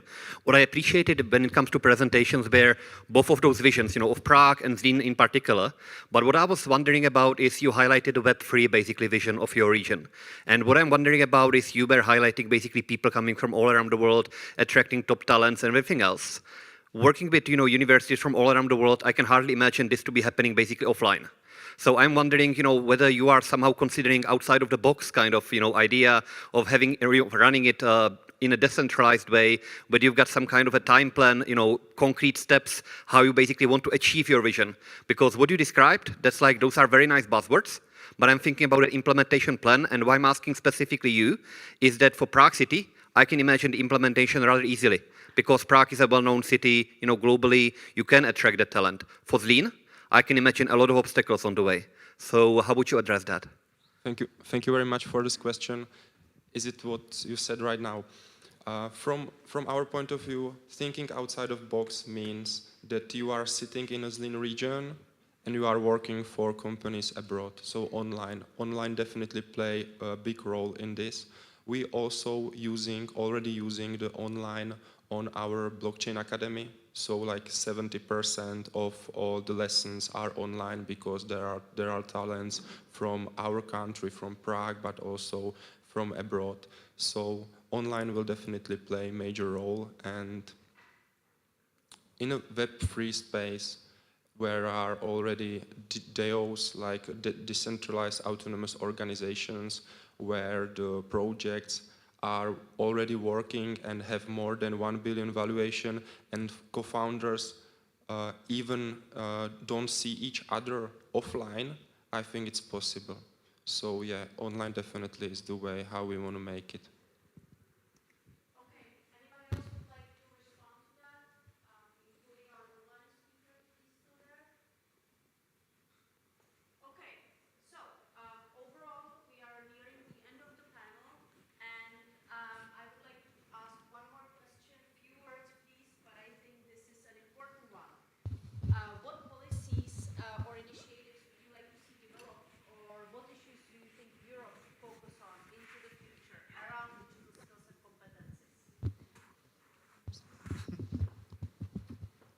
From my point of view, Europe should, as a body or as a region, should define the overall priorities in the field. And I feel it's coming. European Commission is defining the data spaces. So it means the key areas of the interest on pan-European level. And as a regional authority, we need to understand that and follow it. So the focus on the data spaces at those areas defined on the level of European Parliament is the good policy, and we need to follow it. I was partly preparing the answer to this question for the Mr. Mayor yesterday, and since I was thinking about it, I identified one very important notion that we are talking most of the time about educating young kids or school pupils about particular fields of knowledge, about pieces of information, but we are not building up the skills to a sufficient level. And since we are talking all the time about different sorts of cohesion politics around the European Union, we should talk also about the cohesion in the area of digital skills. So to say, I would really love to see one program for every single area of specialization, for every single area of focus within the digital field in order to bring the knowledge to competence at a certain level and make sure that the students, wherever they come from all around the European Union, will not get lost if they transfer, if they really move to another country. So as we talk about the program Erasmus+, we should be talking about building digital competences with young people. Okay, and what I'm thinking is we should still be very focused on cutting-edge technologies. I'm still staying there with cutting-edge technologies because when, for example, you see Dubai, it's really hard to compete in European Union to Dubai because there are free zone for Web3 companies. They had a metaverse strategy, they had blockchain strategy. Singapore, still the same. So from like spin-off or startup, which goes from university in these cutting-edge technologies, it's much easier for them to build a company outside of European Union, in Dubai. And I think it's a little bit a shame. So maybe help spin-offs, startups. A few months ago, I read innovation strategy where there is a supporting of deep tech innovation valleys from European Union. That's something I'm really happy about. Thank you. Yeah, well, from my point of view, I'm also a student, so when I speak to my colleagues, they do not know anything about open data, and I think that open data is actually one of the ways for the future of the European Union. So I think that the European Union should focus on promoting open data to the students as well as the adults one. Thank you, and maybe we can hear one more note from Szeged city.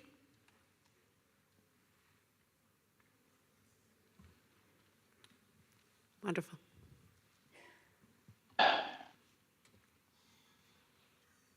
There are a number of issues that I could reflect on. Pick one. As big brother. I think it is important to think about the open data issue. And we also develop tools that use open source software, and we try to provide open data for the citizens or for developers in some regards. However, I think that regulation should go into a direction when data owners who collect data, can I name a few of them, should be enforced to provide the data that they already collected to the cities, for example. I'm talking about from the viewpoint of a city. This is some kind of a room for European regulation. So I think that we shouldn't necessarily invent the wheel if the wheel has already been invented. So if we have the possibility to have regulation to enforce the big data collectors to provide those, to provide what they have already collected, and that means that it is available for a relatively low cost, then we shouldn't necessarily try to develop new systems to collect that data. Okay, thank you very much. So we heard about data spaces, open data, startups and spin-offs, and digital competencies through Erasmus Plus program. I think Europe is apparently going the right way, so that's great. Thank you very much. I thank all the regions, the Vysočina region, Zlínský region, Královéhradecký region, and the city of Prague for supporting this conference. And thank you very much to Szeged for joining us at this panel. And now I think it's lunchtime.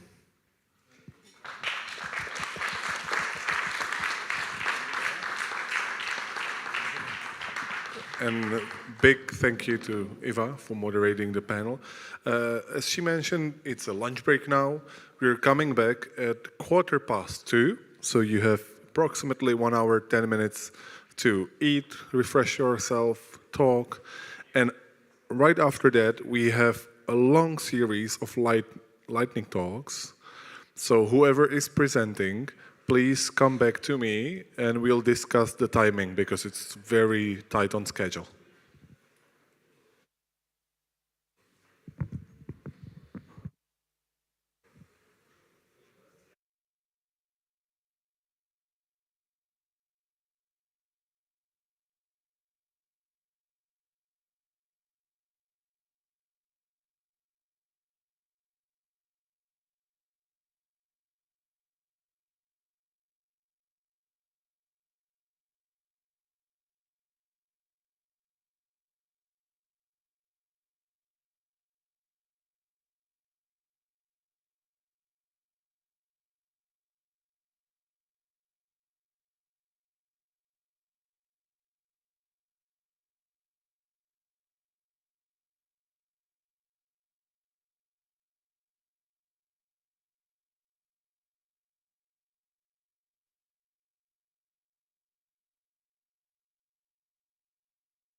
Who's not as tall as me can speak. Okay, we're just starting our final part of the agenda, and these are the lightning talks, and there's plenty of them. So to all the speakers, be concise. I know you might not be, but try to be. And it's going to go the way that I'll ask you, introduce you very briefly, and the presenter here is on the stage, the microphone is ready, and just feel free to present your project. Without further ado, I'll ask Marta Piechocka from FRSI on stage for her presentation. And there she goes. And as she's coming, one last notice. When you're done talking, some of the presenters will go to the next room so you can discuss the topics with them there as well. The floor is yours, Marta.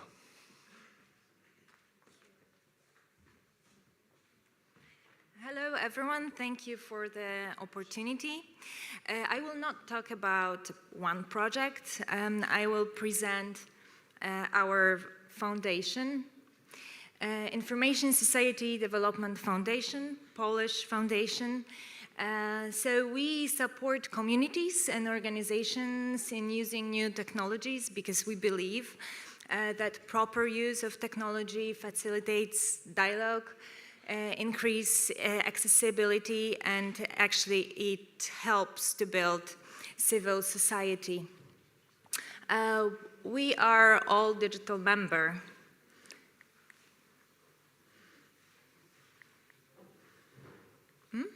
It's not working?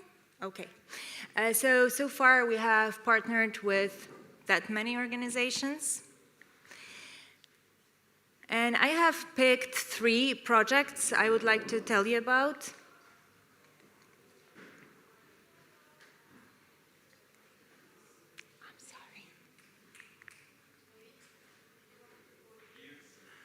I'm sorry. Oh, okay, I'm sorry. Okay. It's not working, I don't know.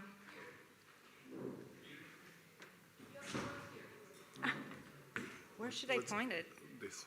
Yes, this is what I'm doing. And point it down. Mm-hmm.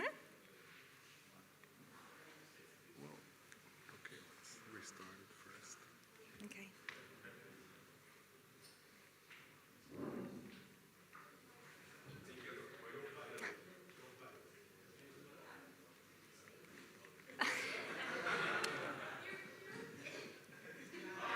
Okay, nice.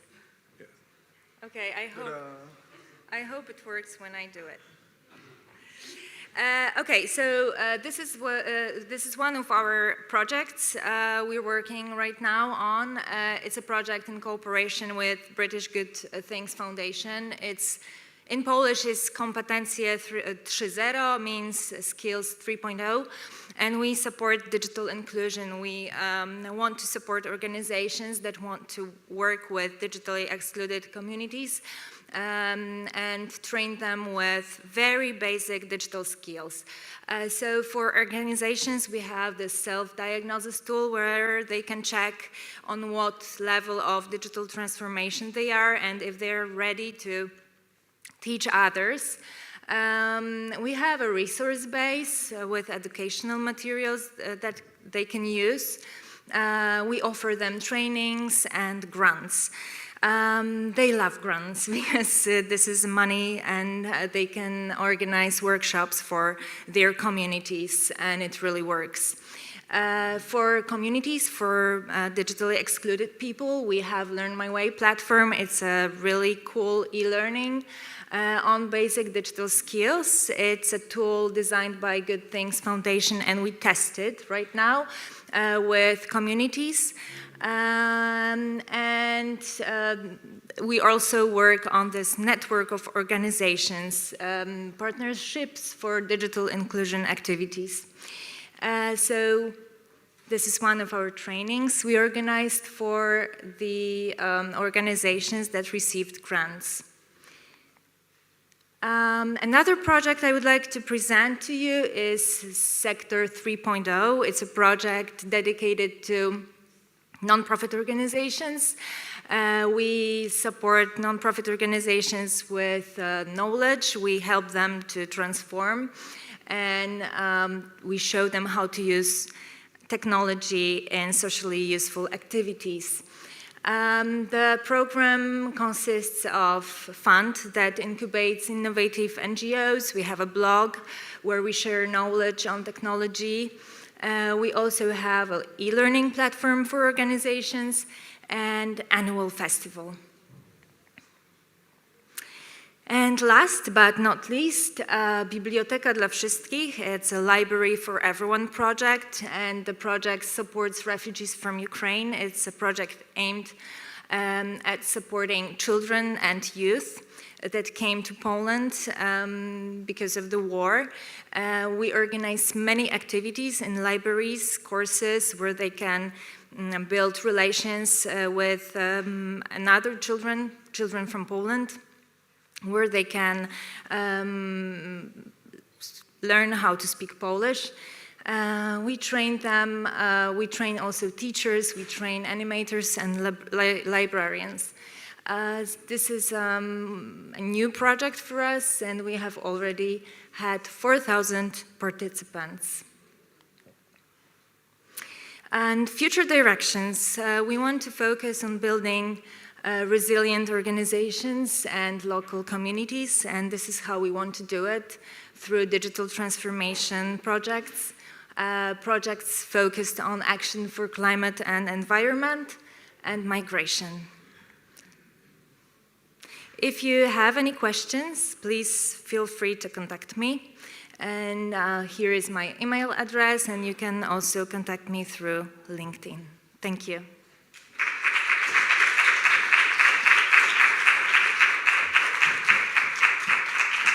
So now you know that if the presenter doesn't work, do a little dance. Now, the next speaker is Stefano Terati from Learning Digital. Please welcome him on stage. Oh, wow. With a lightning run. Dancing, boogie boogie. So I also have some presentations. Oh, here it is. Okay, so I would like to talk. You see, I'm not tall enough. Maybe next life. Okay, I need to wait. So I would like to talk about micro-credentials and blockchain. So, okay, I think this is the long version of the slides. Thank you very much. I hope you have patience. I will go faster. So this is a nice exercise that we did using artificial intelligence, mapping the change in education sector, and is a Finnish software, Finnish platform based on artificial intelligence. Basically, is a radar, so you can see some axes, how education market will change. Axes like organizational change, global change, technological change, society change. Each of the dots are the phenomena under each axis. Those in the center are closer in terms of the time, and those who are outside is more forward-looking. And those who are green, they increase relevance, and those who are blue decrease. And basically, the artificial intelligence scrape the web and take all the information from the web about that phenomena. So it's an interesting activity that in education we don't do much, but it proves very relevant. And one of the dimensions that this working group was looking at is the value of degrees, the perception of degrees, the willingness of learners to pay a lot of money for a degree, to invest many years for a degree. And the value, the perception is decreasing, according to this research. So that's why micro-credentials are important, are relevant. And here is an attempt for a graphic representation. What are micro-credentials. So on the left-hand side, you see the old school, big stones, big certificate, and closer to me is a panorama where you have these small stones, and a small stone represent one specific learning need, which may correspond to one specific micro-credential, one specific learning path, which is assessed and recognized. And this is a big change in the education panorama, in the education model, because it's a change of mindset. It's easy to have one learner that stays with you for 5 years.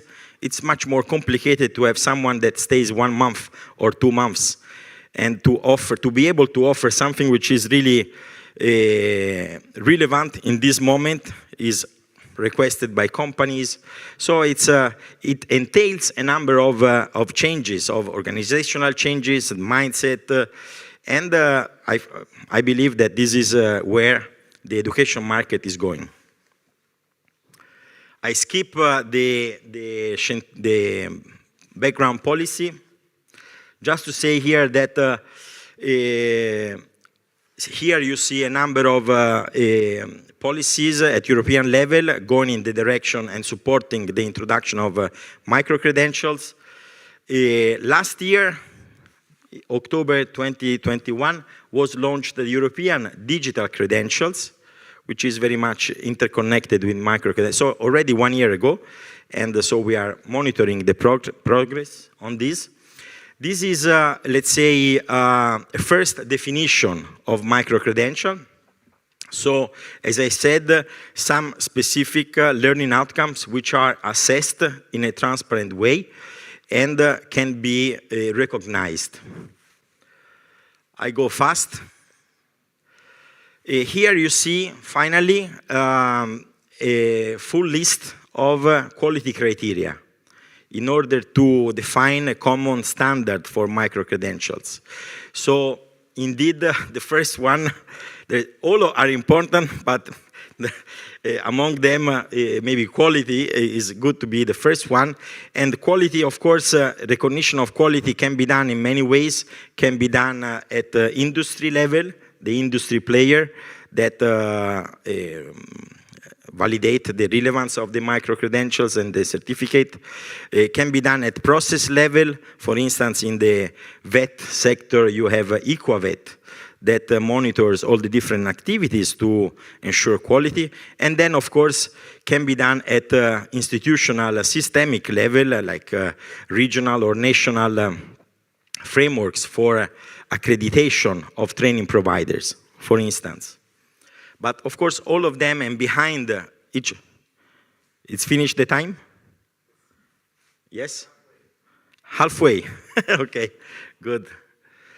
Okay, so indeed, vendors and companies are issuing and promoting many different micro-credentials, and these are proven to be very effective, not only in upskilling and reskilling, but also in talent retention and attractiveness of businesses, so in management of your human resources and human capital. So we are working on developing a blockchain solution to issue micro-credential. This is our lead developers. I think the developers needs to have a long beard, and it's quite long. Can even improve. But from the technical perspective, we are using Polygon. We heard this earlier this morning in previous presentations. And it's interesting because there's lots of developments. I will not go into details. Indeed, you need both. You need the technical part and the pedagogical part. But indeed, the blockchain technology entails a number of benefits which are listed here. trust, because it is a distributed database. It's not my own database here, my own record of certificates, which I could, as a training provider, change anytime. It is a distributed database, like each of us in the room has the same register of all the micro-credentials issued or the contracts. So I cannot cheat, because each of us has the same list of information. And security, because of course it is distributed and immutable, so it cannot be changed. And this is the other part. So you have, of course, the technical part, but it is essential, the pedagogical dimension. And this is the workflow of an interesting project that we've been discussing with Siemens and Ferrero. Maybe you don't know Ferrero, but is the company producing Nutella, and for sure you know Nutella. And so as you see here, I mean the experimentation, sorry? Finished. It's finished, okay? So basically, you design the learning path, the open educational resources, you agree about the assessment procedures, and when you do the validation, the actual assessment, then you can issue the micro-credentials as NFTs in blockchain, which are then easily shareable with other stakeholders. Of course, one of the big challenges is all the information that you need to treat and make sure that you have agreed about data model for the learner, for the training provider, for the training offer, for the validation, and so on. This is a sample of how you can access the micro-credential in the blockchain. And to conclude, we are experimenting this with a number of organizations in the formal, mainly vocational education sector, but we would be interested to experiment this solution in other fields, also non-formal and informal education. So I'm happy to exchange further with you. Thank you very much for your attention. Thank you.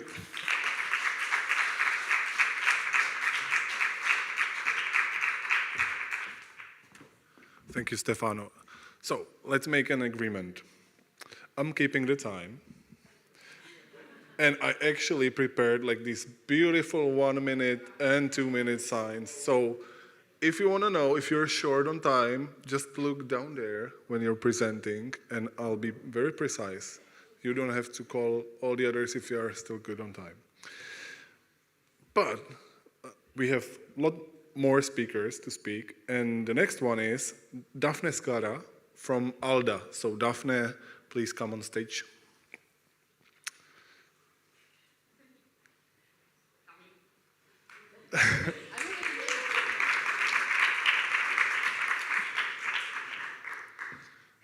Thank you. I am already late. Okay, no. Okay, the microphone is okay for me. Yeah, I have some slides as well. So first of all, I would like to thank you for the organization of this summit. Really, it was amazing. And thank you for being here to listen to me. Yes, I am Daphne Sgara, so a project manager for youth and digitalization at ALDA. And today I would like to show you a bit like the context where we operate and work, and also our organization and a few projects we have. Okay, here we have like only some inputs about what the Commission and other international institutions propose and suggest, and actually activated recently to develop cross-border digital services, e-government services. Of course, we actually saw during these past days that even at local level, we had like a real improvement in this sense for the pandemic. Sorry. Okay. So why? Actually, because of the increasing need of efficiency, savings, and I mean resilience as well for the pandemic, and also for the other reasons that we recently faced. This helped us to have like more efficient ICT and digital services in public administration, and we actually like noticed that it supported, for instance, the achievement of the SDGs, for instance, SDG 3, SDG 4, and SDG 11. And we actually like do a step further if we speak about e-governance. So basically, the use and application of these tools and ICT. And we can actually speak about e-democracy. Yes, thank you. Thanks a lot. Thank you. About e-democracy, when we talk about like technology used in political and governance processes, and it's actually for democracy that ALDA operates and works. Here we can see that ALDA actually works at actions to promote the participative methods and decentralized cooperation at local level especially, involving youth and not only, like people and citizens in general. We were born in 1999 at the initiative of the Council of Europe. And then, I mean, you see here the list of actions and missions we have, and we are focusing on like giving more importance to media and democracy projects, good governance, digital security, digitization, and social media. Okay. Here I actually selected like a couple of projects we are implementing right now, or they are ending. PCube is an Erasmus Plus project focusing on teaching not only academic students, but also civil society organizations, public policy through gaming. Avatar is actually a regional project in Italy, focusing on helping people approaching digital services provided by public administrations. And the Weird Awakening was actually a project focused on the consequences of war and the importance of peace through gaming and through, let's say, technology applied in museums. And last but not least, it was like a recently ended project, Team for Team.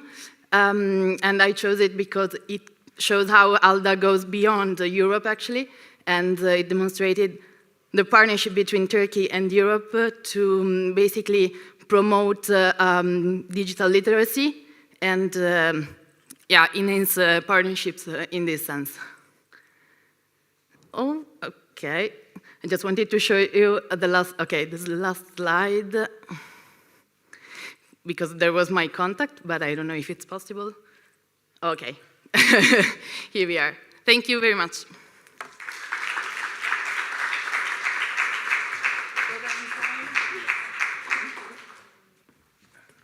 And Daphne was perfectly on time. So there was a, I also applaud to her. Now, we have another speaker, and it is Davy Nice from MediaWise, which nicely rhymes.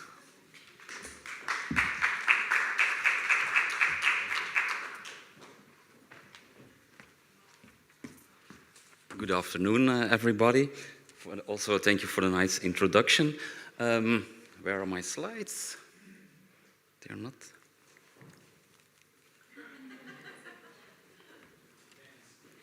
Oh, maybe it's. Oh, here they are. Here they are. All right.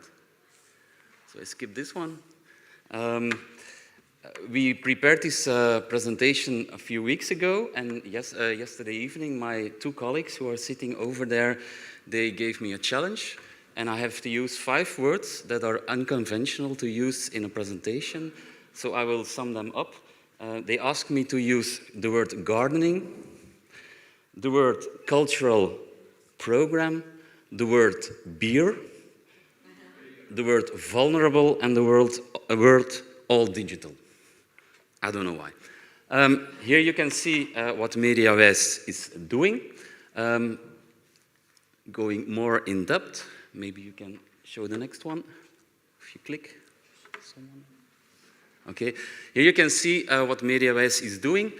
We have 4 teams and 4 groups, 4 topics we are working on. We are here today from the digital inclusion team. Oh, this is a beer. You know that we had a small beer, everybody, almost everybody had a few weeks, months, years ago, something inside from the beer.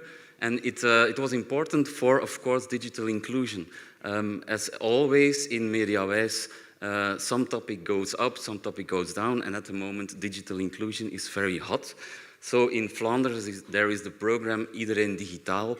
You can translate it as everybody digital or all digital, in fact. We have two big programs, projects running. The first one is Digitaal Lokaal, and in that we are challenging governments, local governance, to make a policy around digital inclusion. And here you can see what we're doing. Mostly we are networking, bringing networks together, but also setting up trajects or learning trajects for civil servants, and of course we also develop a lot of tools for them. But that's not the project I want to talk about you today.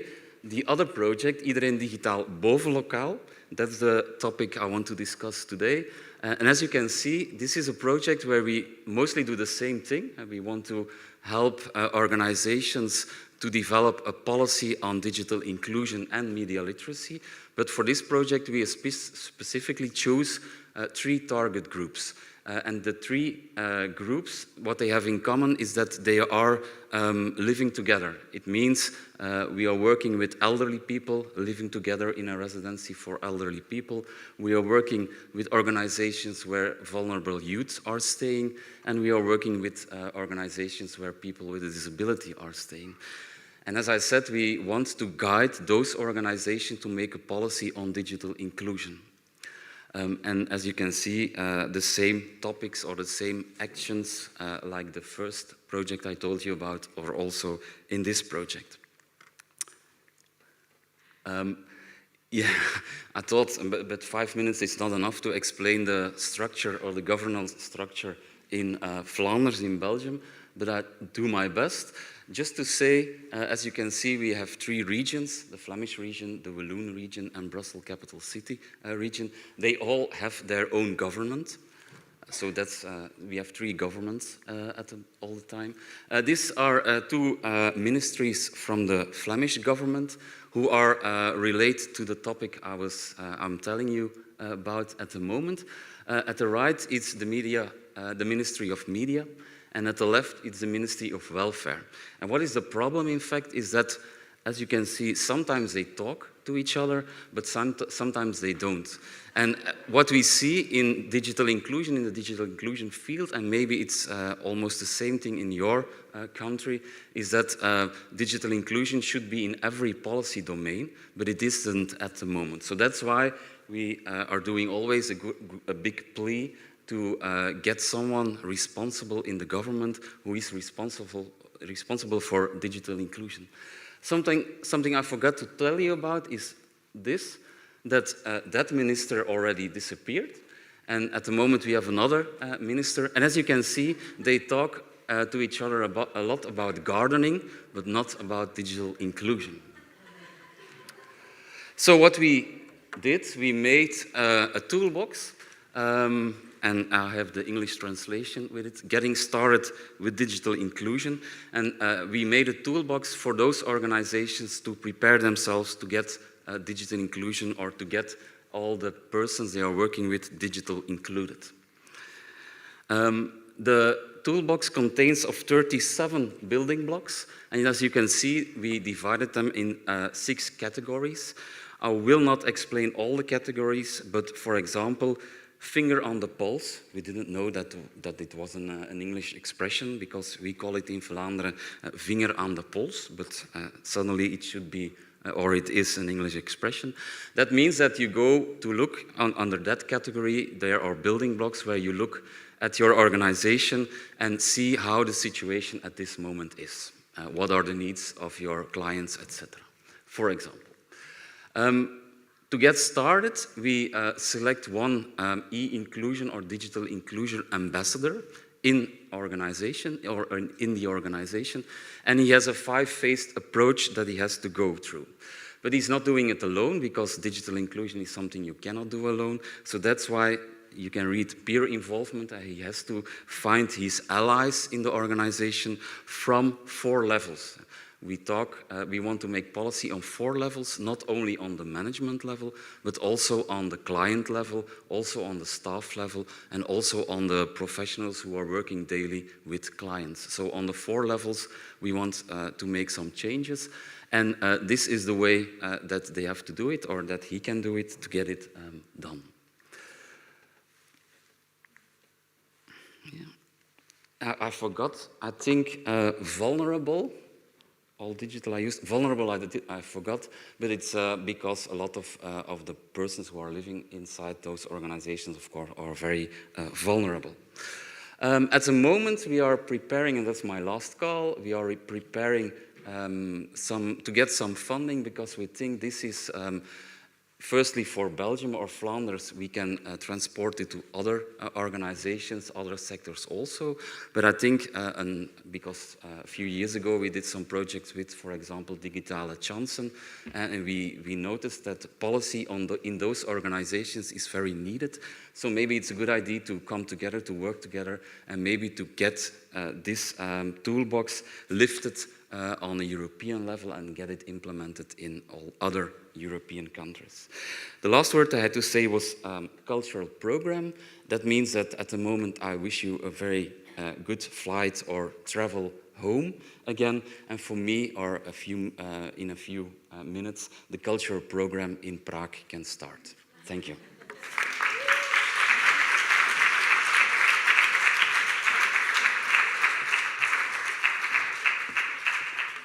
Thank you for lightening this lightning talk up, Davy. Now, we have an actual talk because it's Caterina Moreira and Bart 10 coming to the stage to have a talk about their project. And Caterina is running all the way from the back. Yeah.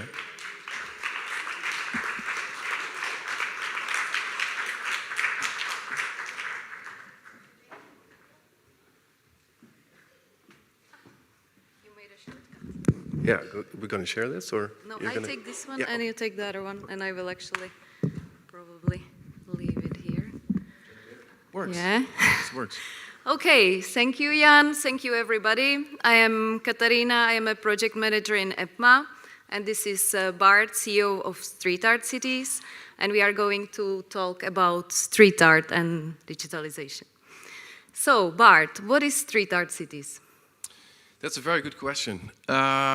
It's a mapping platform for street art, and I think we should start with the reason why we do this. Because we collect street art collaboratively with people all over the world. We put it on a platform, and we share it with everybody who wants to know. But the reason that we do this, that's what I think is interesting. We can all see what's happening here, right? Hands up if you know what's happening. 3 people know what's happening. Well, this is someone who's really amazed by art, who's inspired by art, and that's something that I think we all share. If you see art, especially in the public domain, with these huge, colorful buildings, colorful paintings, it kind of, it amazes you, it surprises you, it inspires you, it makes you think. And the reason that this is happening, it's so huge and sometimes unexpected. And why we started with documenting, to come back to the Street Art Cities, is because there's a story behind this, but often you don't know the story. So you see this huge painting, and you're maybe surprised, maybe you like it, maybe you don't like it, but there's a story behind it. And we wanted to collect both all these paintings and the stories that are behind all these very interesting things. So that's why we started it.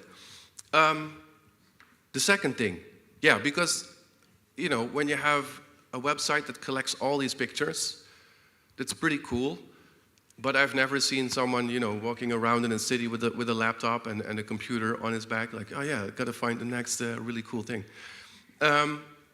So we put a lot of emphasis on the mobile app. That's what you see here. Please go to your Play or iOS store, check it out, download it, give us a really good rating and review. But in all seriousness, if you need a cultural program, you could try it out, download the app. We also have Prague. You can check it out and see where the coolest murals are. So we put a lot of emphasis on the mobile app, So you can get access to, what is it now? I think about 1,000 cities worldwide. Yeah, so this is the web version. If you go to the normal website, this is what you see. It all started, by the way, as just a little something for a friend of ours.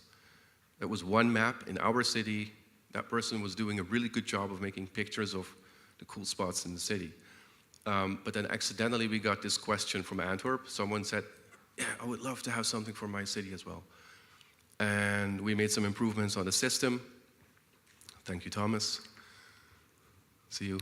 And then it allowed us to scale it up to what is now 1,000 cities worldwide, with a lot of people working together in a huge community of people making pictures and writing about art. So that's to us, it's still astounding that that's happening, because it started out as one little city map, and now we're in cities that we personally haven't even heard of. So that's a pretty funny thing. That's great, Bart. And where do you see yourself in 5 years? Yeah, that's a good question. We have no idea. Because this is, like I said, by accident this is what happened, but what is really important to us is to put focus on artists, to create like a global stage for them, because they deserve the attention. They make these really beautiful things. And they make it globally, so they go to many different countries, and it's something that a lot of people are interested in.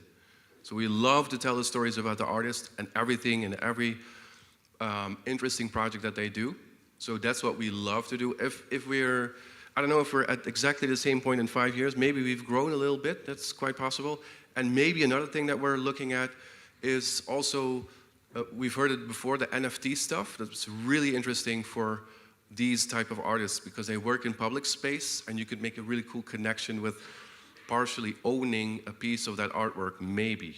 So we got some stuff coming up in first meeting in October to see how that goes potentially, and who knows what we've done in 5 years with that.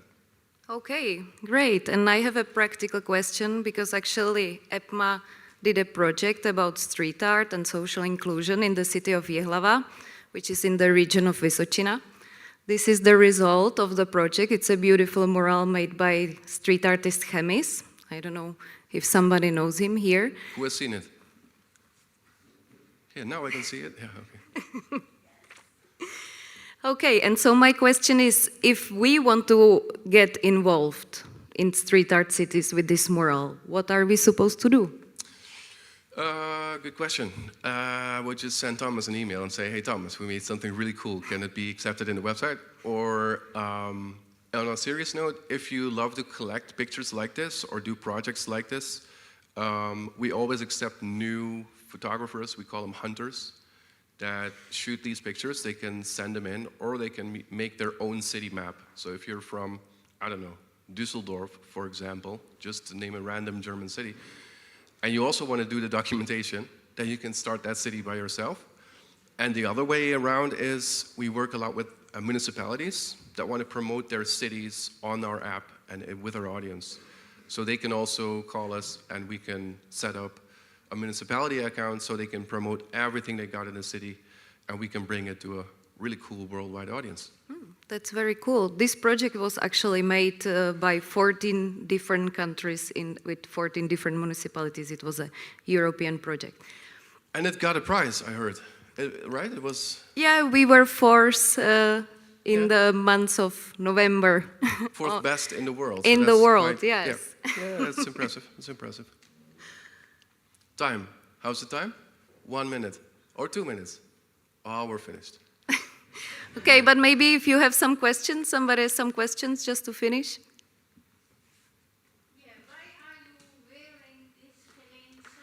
Ja, waarom niet? Het is toch een fantastische stad, of niet? Niet? Nou ja, you should visit it. It's a city down south in Holland. It's a beautiful city. Also has a couple of really cool murals. And, you know, why not represent your local cities, right? So definitely visit Geleen-Zuid, ladies and gentlemen. Write it down. It's a cool city. Drop by. You're always welcome. Thank you very much. Thank you.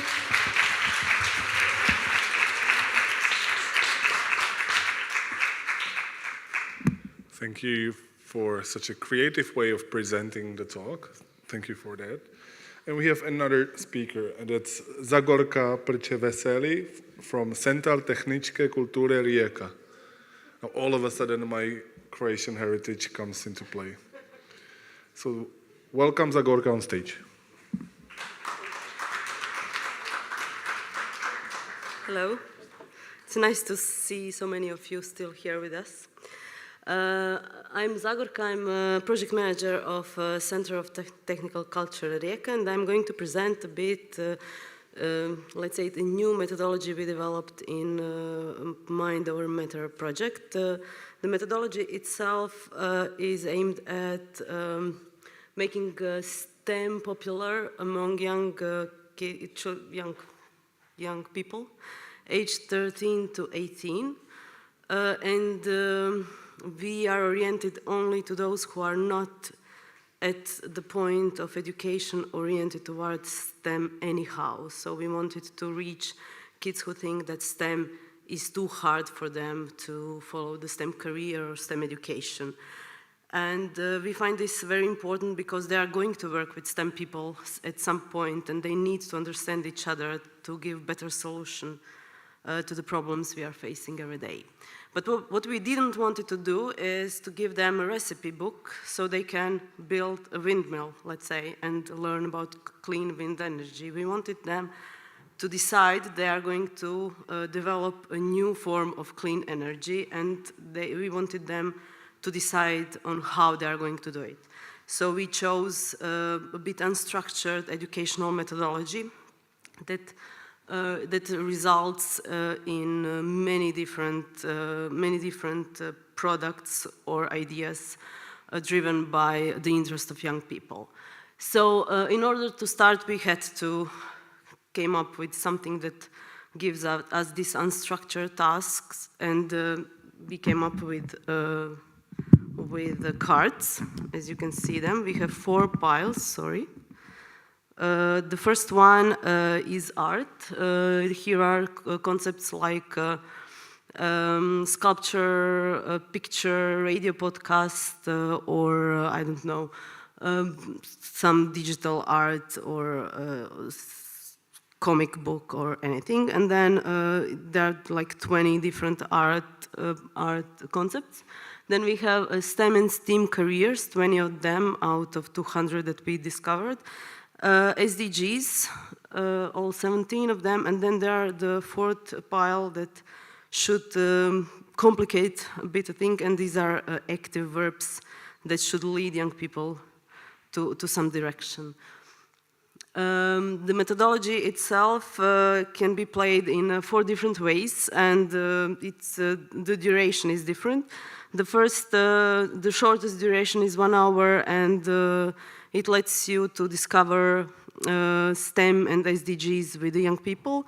They are just, you form a group of 3 or 5 people, then speak a bit about STEM and SDGs and give them pile and make them to flip 10 different combination of 4 cards. Then the second stage starts when they are discovering a bit each card and making sure they understand within a team each one, and then they have to weight all 10 combinations from easiest to hardest one, and then the last stage is that facilitator is actually picking the topic they are going to work on. So the facilitator picks 4 cards they're going to work on further on, because otherwise they can come up with very similar questions and they will not have a very good peer learning, by the way. The next stage is, thank you, the next stage is that they have to do association game. They have to come up with at least 20 different concepts considering each card, so what the card associates them to. And the last stage is to form a question, to come up with some kind of research question they're going to work on for the next 3 days. And the last phase is prototyping. So if they come up with a question, they can come up with some basic solution, and if you have enough time to prototyping, then you can make them to really build that prototype. The great thing about the methodology itself is that you don't need actually anything for it.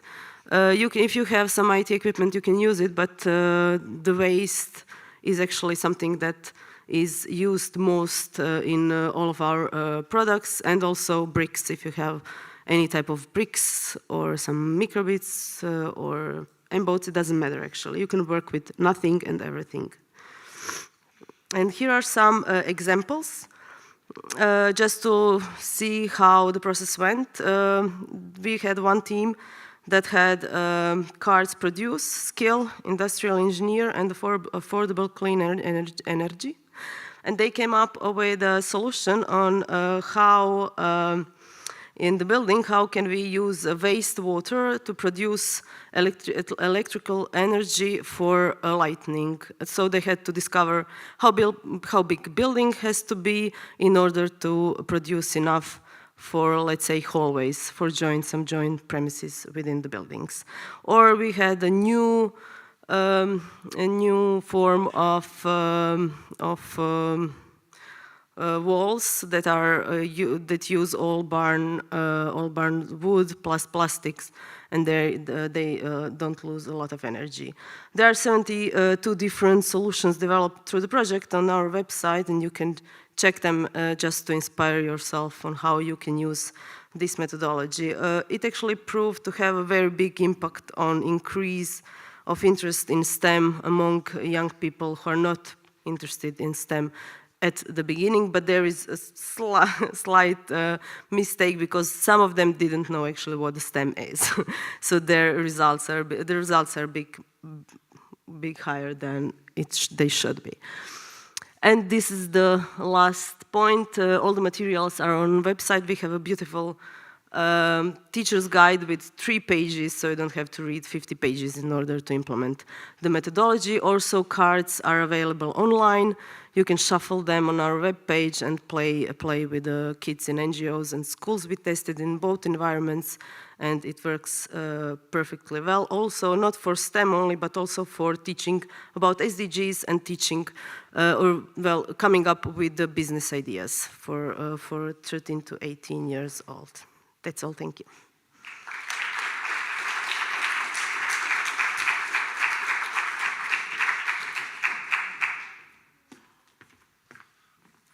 Hvala lijepa tu Zagorka. Now we have another speaker, and it's Monica Divitini from Excited NTNU.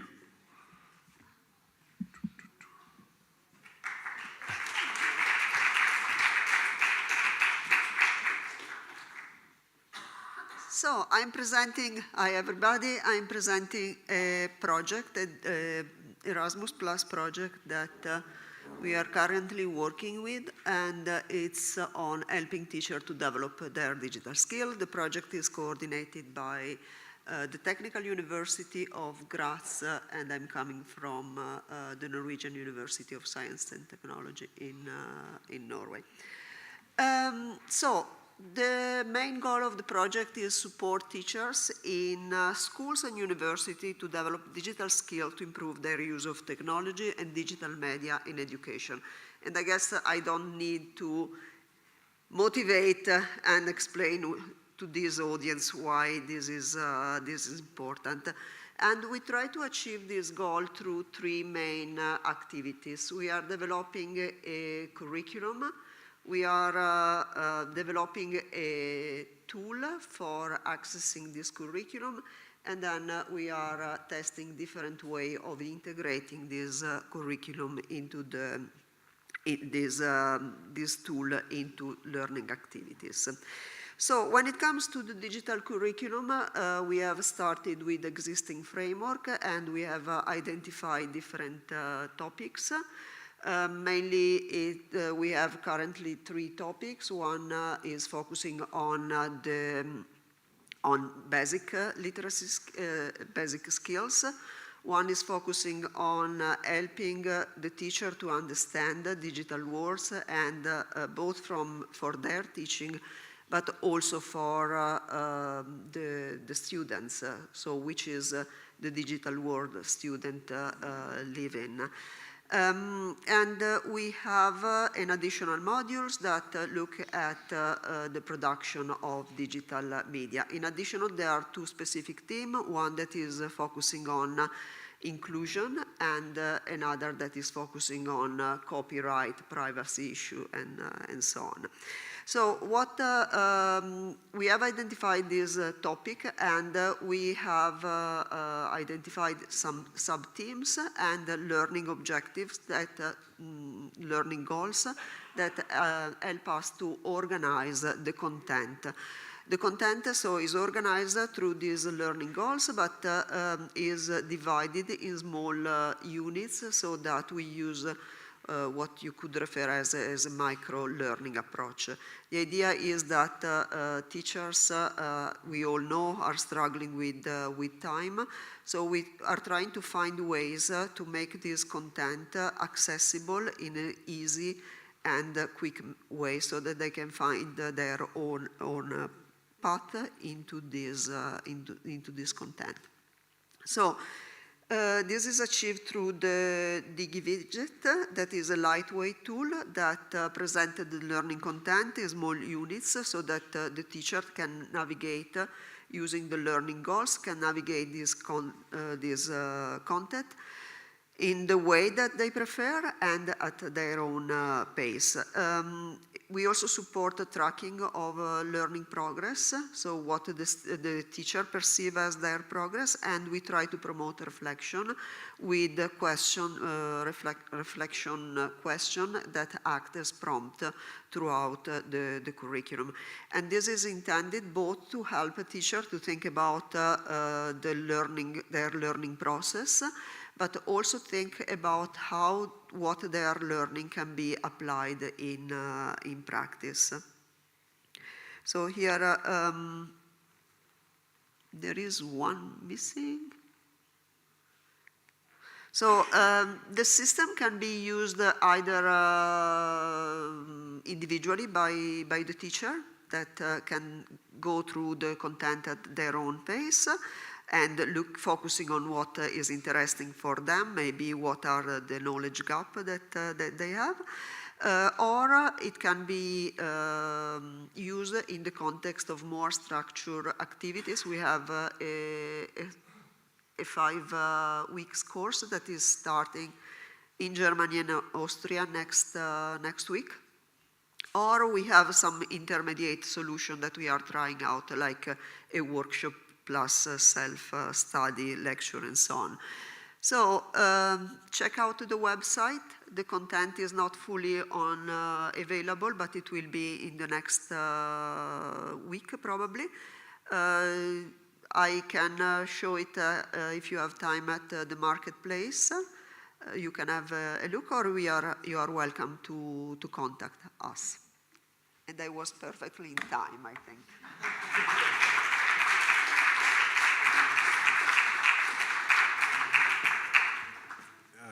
You are making me very happy about the schedule. We're doing very well. So I decided to make it a lot worse because I forgot my tablet with the next speaker downstairs.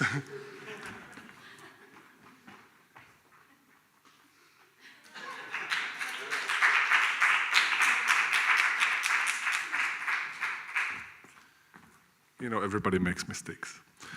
But the next speaker is Guillem Porres from Fundación Esplai, and he's coming to the stage, so welcome him.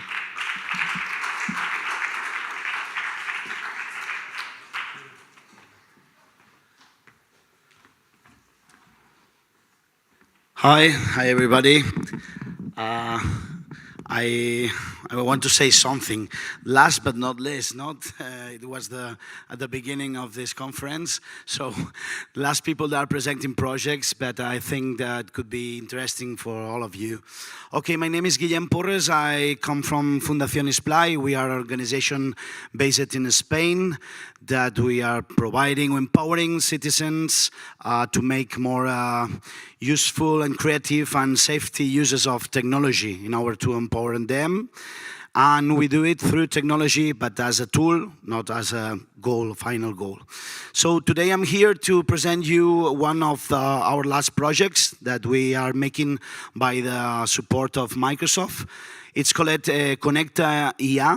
It means Conecta Artificial Intelligence, that are the cycles in Spanish. So this is our third year of this project. We start with just coding, then we incorporate our artificial intelligence, and now we are incorporating also cyber security. So what we are trying to do is to to make more democratic the technology, even showing the useful uses of this kind of technology to people that normally are vulnerable people and not are allowed, or they cannot afford to go to this kind of trainings. So for example, in coding and data science and cybersecurity, this year we're going to develop 2 introductory courses on cybersecurity, like NOCs that we're providing for free in our campus. And we also are organizing quarterly webinars, like dissemination activities on AI applications for employment, severe security, and for all these kind of vulnerable groups for free. We also have designed 2 courses on addressing the gender perspective on ICT. That is one of our main priorities. We think that technology is, we have to make a different approach of how we are teaching technology, and in the gender approach is a good approach for us. We also creating a digital competence, one course for cybersecurity for NGOs that we think it's a topic that are interesting for this kind of organization. Well, we want to continue also on this project with the mentoring that we have initiated last year with some volunteers of Microsoft that are helping us in order to make shadowings and mentorings to all the people related in our courses. And we also participate in international events like, for example, Meet and Code that is running right now. I don't know if you know European Code Week and all these things. So we are also enrolled and try to promoting coding in this kind of international events. But we cannot forget the basic digital skills, so we continue to offering trainings in that side. We have created a self-assessment tool for digitization. It belongs from the project that was awarded yesterday. Thank you. And we are continuing to provide digital literacy for employability on trainings on our basic or classic projects like Red Conecta Migración, or Conecta Code. We are also we are in a network of about 40 organizations, and we are helping or trying to help these organizations to show how to train on basic digital skills in their organizations, and to use all the materials that are provided in the networks, especially on those materials provided by Microsoft that are more and more year by year, and they are such a good quality, with also related with LinkedIn and all these pathways. And we're also holding an International Digital Rights Forum. This year it was the first one. We want to discuss with people about digital rights and how, especially on vulnerable groups, how we can fight for these digital rights. And we also, this is some of the actions that we make for employability in the line of upskilling, reskilling people. I don't want to bore you with all these kind of courses, but we have online courses in programming, introduction with NGO. The thing is that sometimes, especially in Spain, NGOs think that they cannot provide with this content to their target groups, but we think that we should, and we should do it more and more every year. No? So that's why we are making this kind of trainings. We are also incorporating cyber security trainings like the SC900 certification from Microsoft that we are providing for free on all these organizations that are related in our network.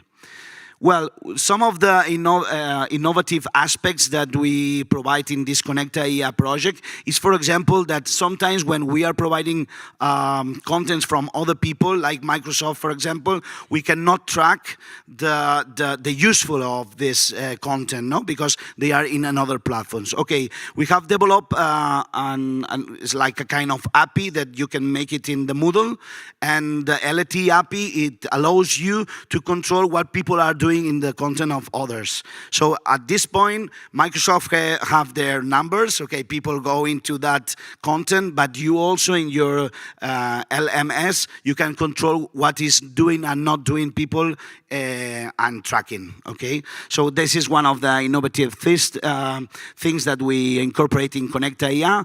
Also, an open budget system that we are consolidating in our campus, no, in order to badge the people who are participating in its courses. And all these things that you can see here, training pathways linked to the acquisition of digital competence based on DITCOM, certification headings based also in DITCOM. We provide with certification with IC3 certification that I really strongly recommend to invest and to investigate. Is a basic digital skill certification, like a standard for worldwide. Okay, so also with most certification, and Azure with all the technology on the cloud certifications too. We are incorporating a mentoring and accompaniment process in the training process, because we think that you are studying in your own, but you need somebody to contrast what are you doing, the time we are spending and on all this time. Okay, so I think I'm in time. This is some of the expected impacts that we have for this project. And this is the model that they are trying to provide. So in the base, lot of dissemination, explication, we have to disseminate all this, and then some specific trainings on the middle and the top. Thank you very much. This is my email, and you can contact me. Thank you very much.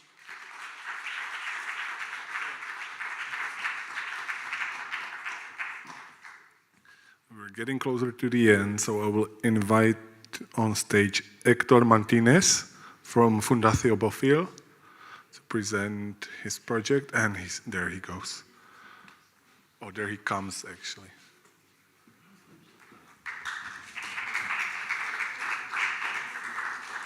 Hello, first of all, Héctor Martínez is my colleague. We are lucky because we are a team of two and we have the same name.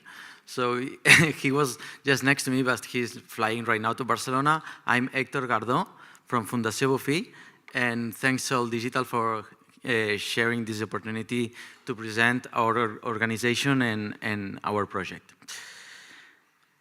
What if AI could be ethical? What if AI could be useful for teachers?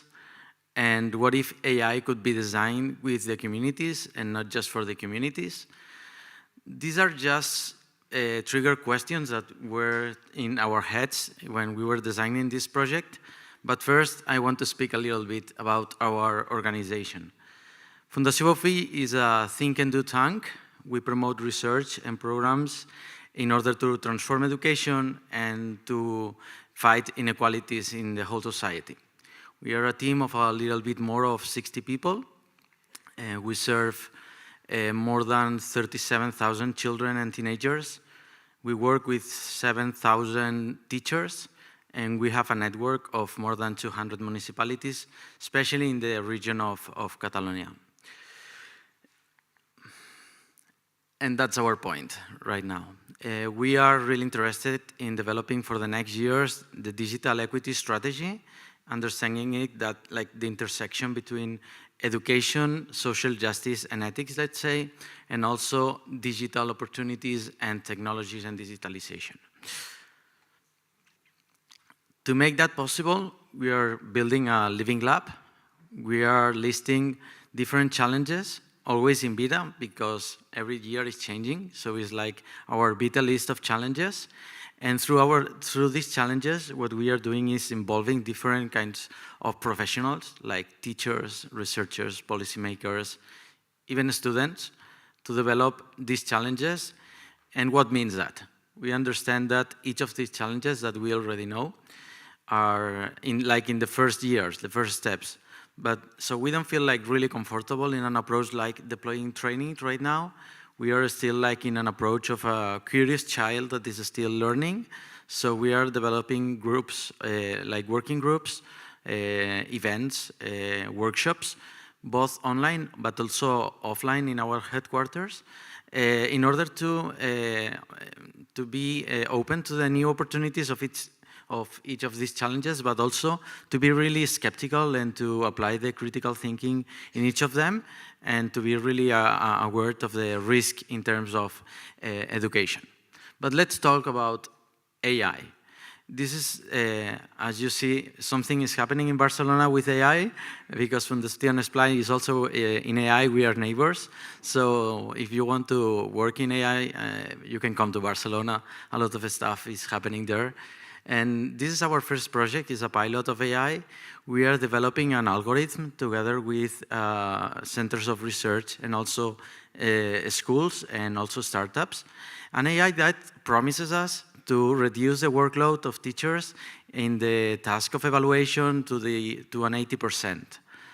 That could be really attractive, because I don't know in other countries, but in Spain, teachers are always blaming that they have to do a lot of testing and also a lot of evaluation, and sometimes it's not really worthy part of the, yeah, I see a teacher there that is agreeing with me. So we think that it's interesting to explore like real challenges of AI, like personalization, like preventing the dropout, this kind of real challenges that matters to teachers and communities. So this project is related with evaluation. We are trying an algorithm that helps teachers to evaluate their students. And it's not just evaluating grades or figures, it's also about evaluating text, so creative productions of students. So the algorithm is like reading the text of the students and is delivering an evaluation for them. But that could sound like wonderful, but that also raises other questions, like if it's ethical that some students have evaluation from an algorithm and the other students have an evaluation from a real human teacher, or if this evaluation will label the students between like the good students and the bad students, or other challenges that are still to come. So we are exploring all this intersection between education, technologies, and social justice. This project is running right now with 1,000 children in the area of Catalonia, which is some kind of a risky approach, because we are experimenting with them, but we really think that the way of designing technology is designing together with the teachers, with the students, and that is not easy, but I think it's more ethical, and it's like the future for the challenge that we are talking about, disinformation and other challenges. We want to design and experiment from the first steps of these challenges. Yeah, and I'm in contact with you. You saw that we are working in a whole bunch of different and complicated challenges.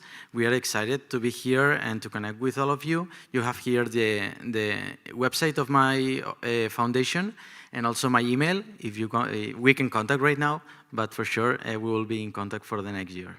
Thank you.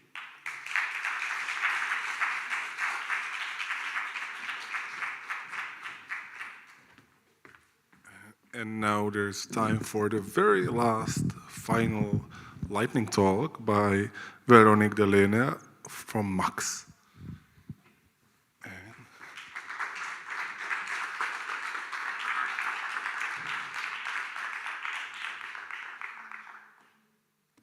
It will take more time to find the way than to do the presentation. So, okay. Yes. Okay, my name is Veronique Delena. I'm from Max. And Max is an organization working in Brussels with refugees and migrants. We have started a project with the name Let's Be Us. And it's a project about digital well-being of youngsters.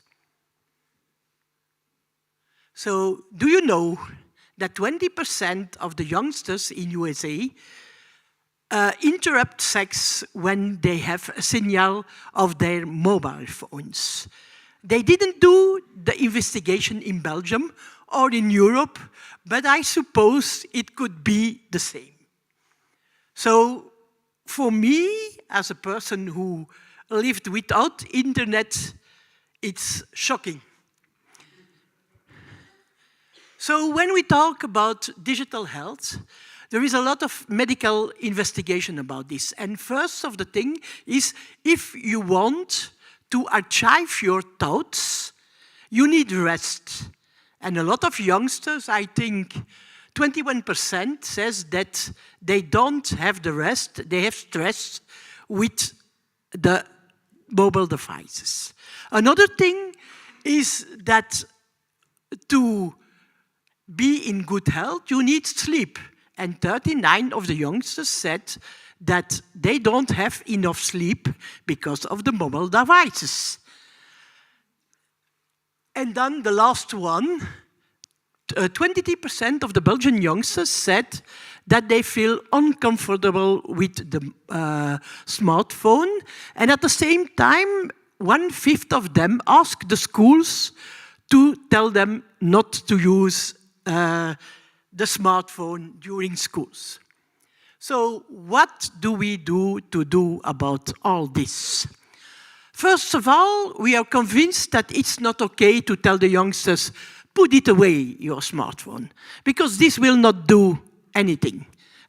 When you're 15 and someone tells you, put it away, it will not help. At the same time, even if you do this and you ask them to take physical distance, in the head, the connection with the phone will stay on. So that's not interesting at all. So what should we do? I think we should organize a kind of auto-reflection about the use of the mobile device. And this auto-reflection, we try to find out with them. How can we mentor them to help to find out how it is to put the mobile phone away?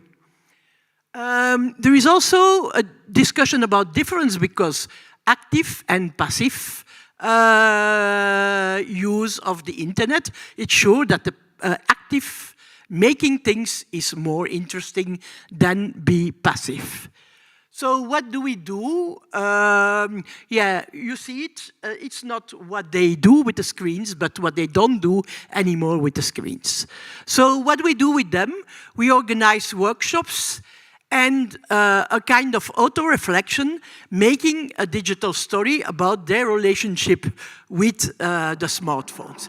And we are conducting this kind of workshops now, I think, in 4 or 5 classes, and the digital stories who were made, some of them were very shocking. Because, and at the same time, it was good that the youngsters could talk about these things. So we organized this, and then at the same time, we give them a kind of advice to divide your day in blocks and make a kind of schedule of your day. And start with the sleep, because that's the most important. And then go on with the other things you want to do and plan it. And see what is left over for screen time, knowing that your friends, meeting your friends in real life is also very interesting. And then we ask them to look for alternatives and put this in the blocks. So that's what we do now. We made first a digital story, then we do this dividing thing in blocks, and then we learn them also how to register screen time. So that's it in a few words, what the project is. It's a first step for us to do this. So if you have some advice for us of good ideas, we are thinking to develop a kind of European project to work out this topic. Thank you.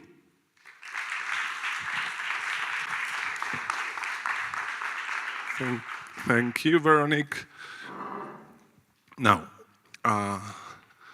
I'm an engineer and a physicist by education. So I know that a regular lightning takes approximately 10 milliseconds. So these lightnings were much longer. Oh, well. Yeah, I'm still being heard. And actually my point was about sound, because these lightnings were longer, but they also made a huge thunder. And I think it's important to take this with you back home, this resonation of topics that you've been listening to for past hour and a half.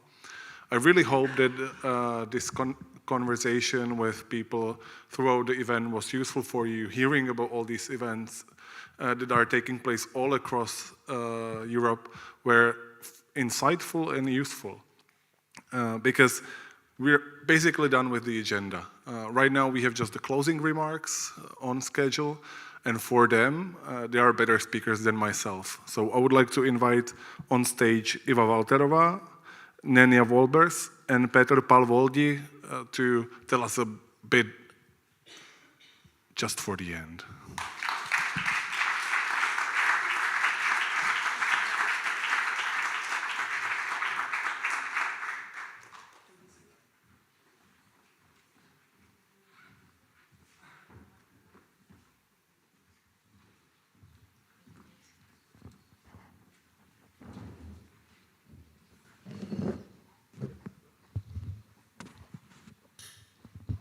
Who should start?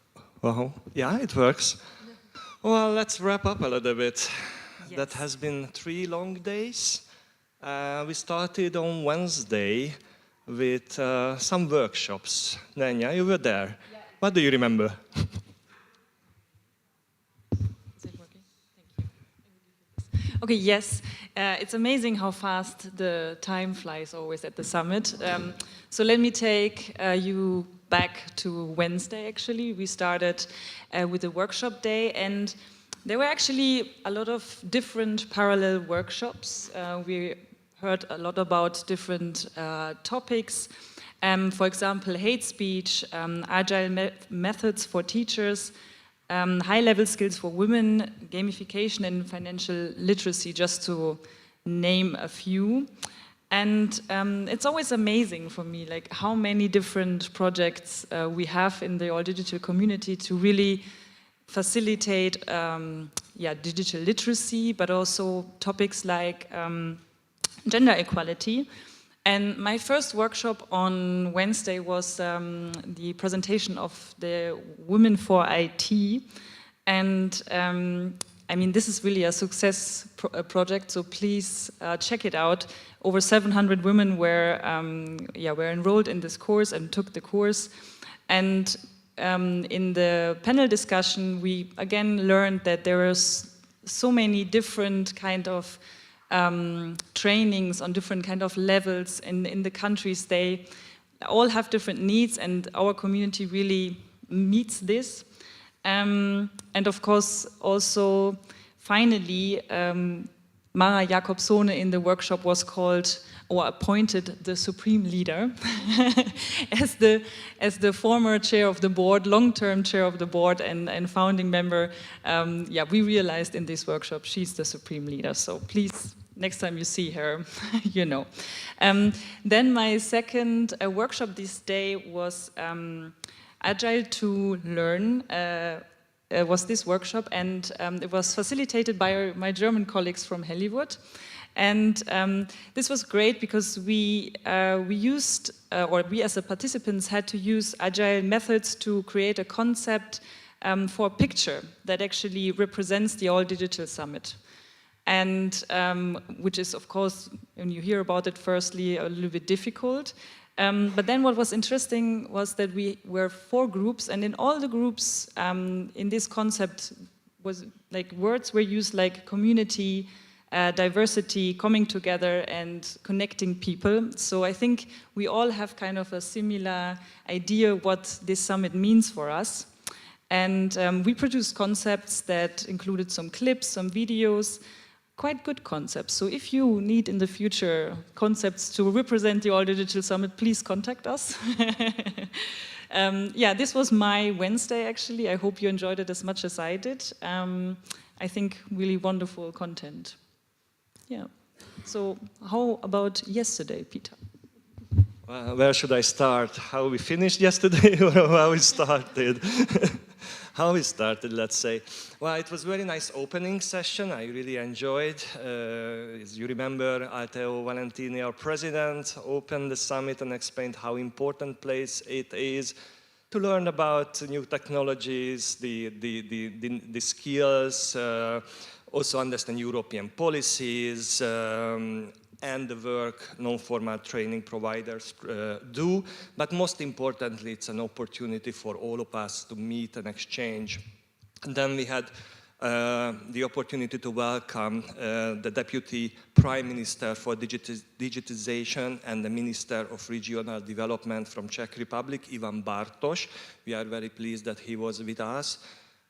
He explained the Czech digital transformation initiatives. I was really impressed how much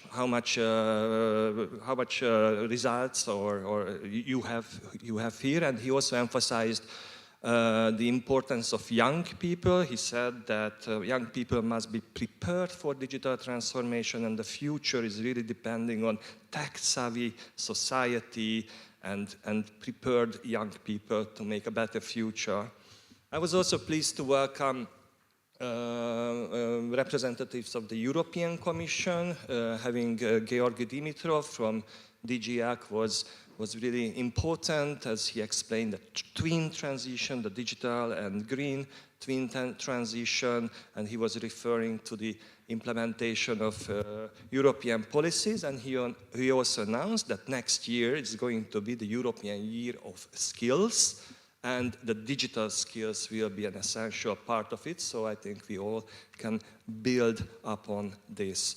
Then we had an interesting policy discussion. We also tackled a little bit the Ukrainian crisis and how our member organizations and other stakeholders are able to support and help those people who are in need and in their integration. And in the afternoon, no, still in the morning, there was an important announcement by JRC and European Commission related to the European Digital Skills Certificate, where All Digital is also an implementing partner. It's going to be a 1 year long, a little bit longer feasibility study to define if we need, and if yes, what kind of European Digital Skills Certificate will be there. It's part of the Digital Education Action Plan. And there was a call for stakeholders to register and join the consultation process. In the afternoon, we had some nice workshops. Personally, I was involved in the discussion with all digital member organization representatives. We called it Innovation Track. And I really enjoyed the discussion with 6 all digital member representatives who shared their experiences with their mission, their activities, exciting projects, COVID time experience, and also how they benefit from to be a member of All Digital. And there were other interesting tracks on the topics of education, youth, and culture. Then, as you remember, there were also a series of lightning talks presenting all digital activities and also member activities. I really liked those sessions. I enjoyed the marketplace, to be able to meet you and other people who were presenting their initiatives. And then we had the gala dinner, which I very much enjoyed. I think it was one of the best in my All Digital Summit gala dinner experiences. And there we had the All Digital Awards. And again, this year we awarded excellence, organizational and individual excellence. We gave out the Best Digital Resource Award, the Best E-Facilitator Award, and the Best Digital Changemaker Award, as well as 5 teachers were awarded for their participation, successful or super participation in the Amelie project campaigns. Well, that was a long day yesterday, and another interesting day today. mainly on regional experiences. Yes, so as Peter said, we came in the morning, a little tired, but happy to, to participate in a day that focused on driving digital transformation at local, regional, and trans-regional level. Particularly, we were focusing on the Central European regions. However, we also brought speakers from beyond that area. And because we were at that level, the day was opened by the mayor of Prague, who spoke at length about things that Prague is doing in terms of IT development overall, but also in terms of digital skills and competencies development. He mentioned AI as a big priority in Prague, and he mentioned women in IT as a big priority. Then he was followed by the Vice President for Education from Královéhradecký region, who also spoke about the priorities of the region, particularly open data and open source. Then we had a stakeholder discussion, and this one was very interesting because it was all about the organizations from Czech Republic and Slovakia and beyond that supported this summit and helped us make it happen. For example, there was the organization Čekytas represented, there were also cultural organizations represented, and it was a really interesting discussion.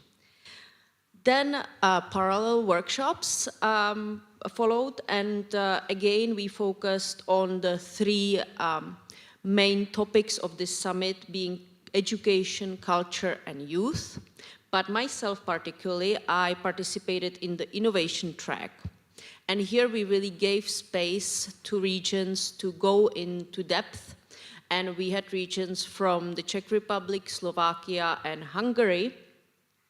And in particular, the Vysočina region, the co-founder of EPMA, spoke about, or the representative spoke about a number of things, but also their development of education and particularly digital education, where they focus on hackathons, they focus on cybersecurity for students as well as adults, parents. And they also aim at putting IT skills into practice among students, which is a great way of really using skills that they're teaching in their schools. And then finally, we again heard from a number of member organizations and also other organizations about their specific initiatives. There was a specific focus on culture, for example, and street art, and there were other issues discussed. And now we are here. So. Please stay here. I go there. Please stay here. Nanya, Nanya, Nanya, don't go back, don't go away. Just stay here.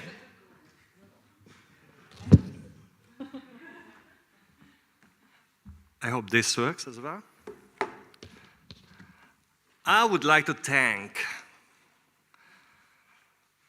285 registered participants signed up for the summit. Of course, we are not that many because we are living in the hybrid era, and many people were following us online through the streaming service. But we had 165 registered participants in person participated in the 3 days of the All Digital Summit. And many more were following us online. I would like to thank all the speakers, and we had more than 60 speakers speaking during these 3 days, and would like to thank them all for their contributions and support. I would like to thank the marketplace hosts who were presenting their organizations and products, and I would like to thank all digital member organizations who were actively participating in the design and the implementation of the summit. I would definitely like to thank our supporters, and mainly the Vysočina region from Czech Republic, and in person Jan Briždala, the regional councillor who was with us during these days, and other regions who are supporting the summit from the Czech Republic, the city of Prague, the Hradec Králové region, and the Zlín region, and not only financially or in kind, but also they very much contributed to the content of the summit, and as well the Czech National Coalition for Digital Skills and Jobs. I would also like to thank the European Commission, which supported the summit through several speakers, keynotes, and panelists, and through financial support, partly given to the All Digital in form of an operating grant, as well as projects funded by the European Commission, such as Rayuela, Amelie, Gamebox, and other projects which were presented throughout these dates. I would like to congratulate the award winners. As I mentioned, we were giving out 3 All Digital Awards yesterday, plus 5 teachers from 5 different European countries. In Amelie project, we're also receiving the Amelie All Digital Awards. And I would like to thank the 3D print factory in Belgium, who actually 3D printed these very nice awards, which are waiting for you next year or next years. I would like to thank Jan Lukačević, the Master of Ceremony, who was our host during these 2 days. And I would like to thank the staff of this venue, Vizlet, which was hosting the All Digital Summit in Prague. Continuing the thanks, our board of directors at All Digital. I would like to thank Alteo Valentini, our chair or president of All Digital, and Nenya Wolbers, deputy chair of All Digital, for representing the organization during these days. I would like to thank personally Achilles Kameas, who is the chair of All Digital Summit Board Committee, and he was leading a group of board members who were designing and giving inputs and ideas for the content of the summit, and all other board members who were participating in designing and delivering this event. Then I have a long list of names to thank, and they are staff members and volunteers of our co-host organization, EPMA, represented by Eva Walterova, director of the organization. And if you allow me, I will read this list of names, and please excuse me if I make any pronunciation mistakes. But they were Caterina Moreira. And if any of you are here, please come up on the stage. Miriam Šipošová, Gala Hausknechtova, Lucia Kamler, Zuzana Krajčová, Jasmin Najim, Barbara Vankova, Andela Jirakova, Apolena Jirakova, Viktoria Kovarova, Alena Pajerova, Hanna Vartslova, and once again, Eva Walterova. Thank you so much.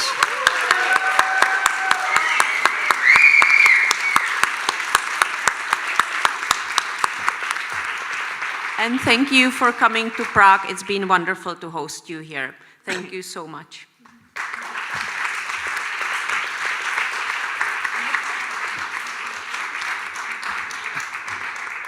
And our favorite words today, it seems that last not my, but not, you know what I mean. So, All Digital staff, our small team from Brussels did their best to organize this summit, which would not have been possible without our local support, our local partner.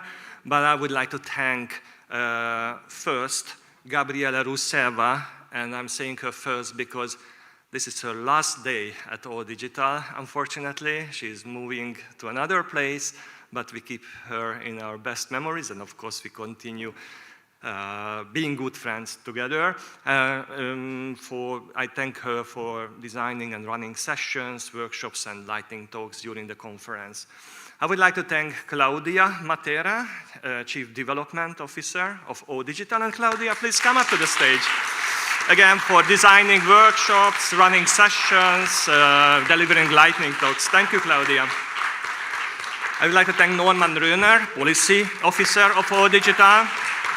He was responsible for putting together the policy context, moderating sessions, and delivering lightning talks. Then we have Victoria Sanz. Victoria, you were the engine of this summit, responsible for really all administrative and logistical support together with our Czech partners. And last but not least, Andrea Bedorin, Communications Officer, Manager of the All Digital Summit.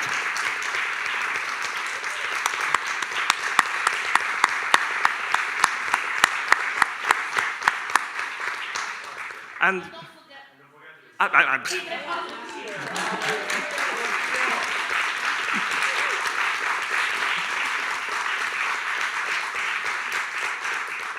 and with this, I'm closing this summit. Our network continues to work, of course, in enhancing and developing digital skills for all Europeans, and we would like to present our results and again our achievements, I mean the entire network, at the next O Digital Summit in Europe. Somewhere in Europe. Thank you very much.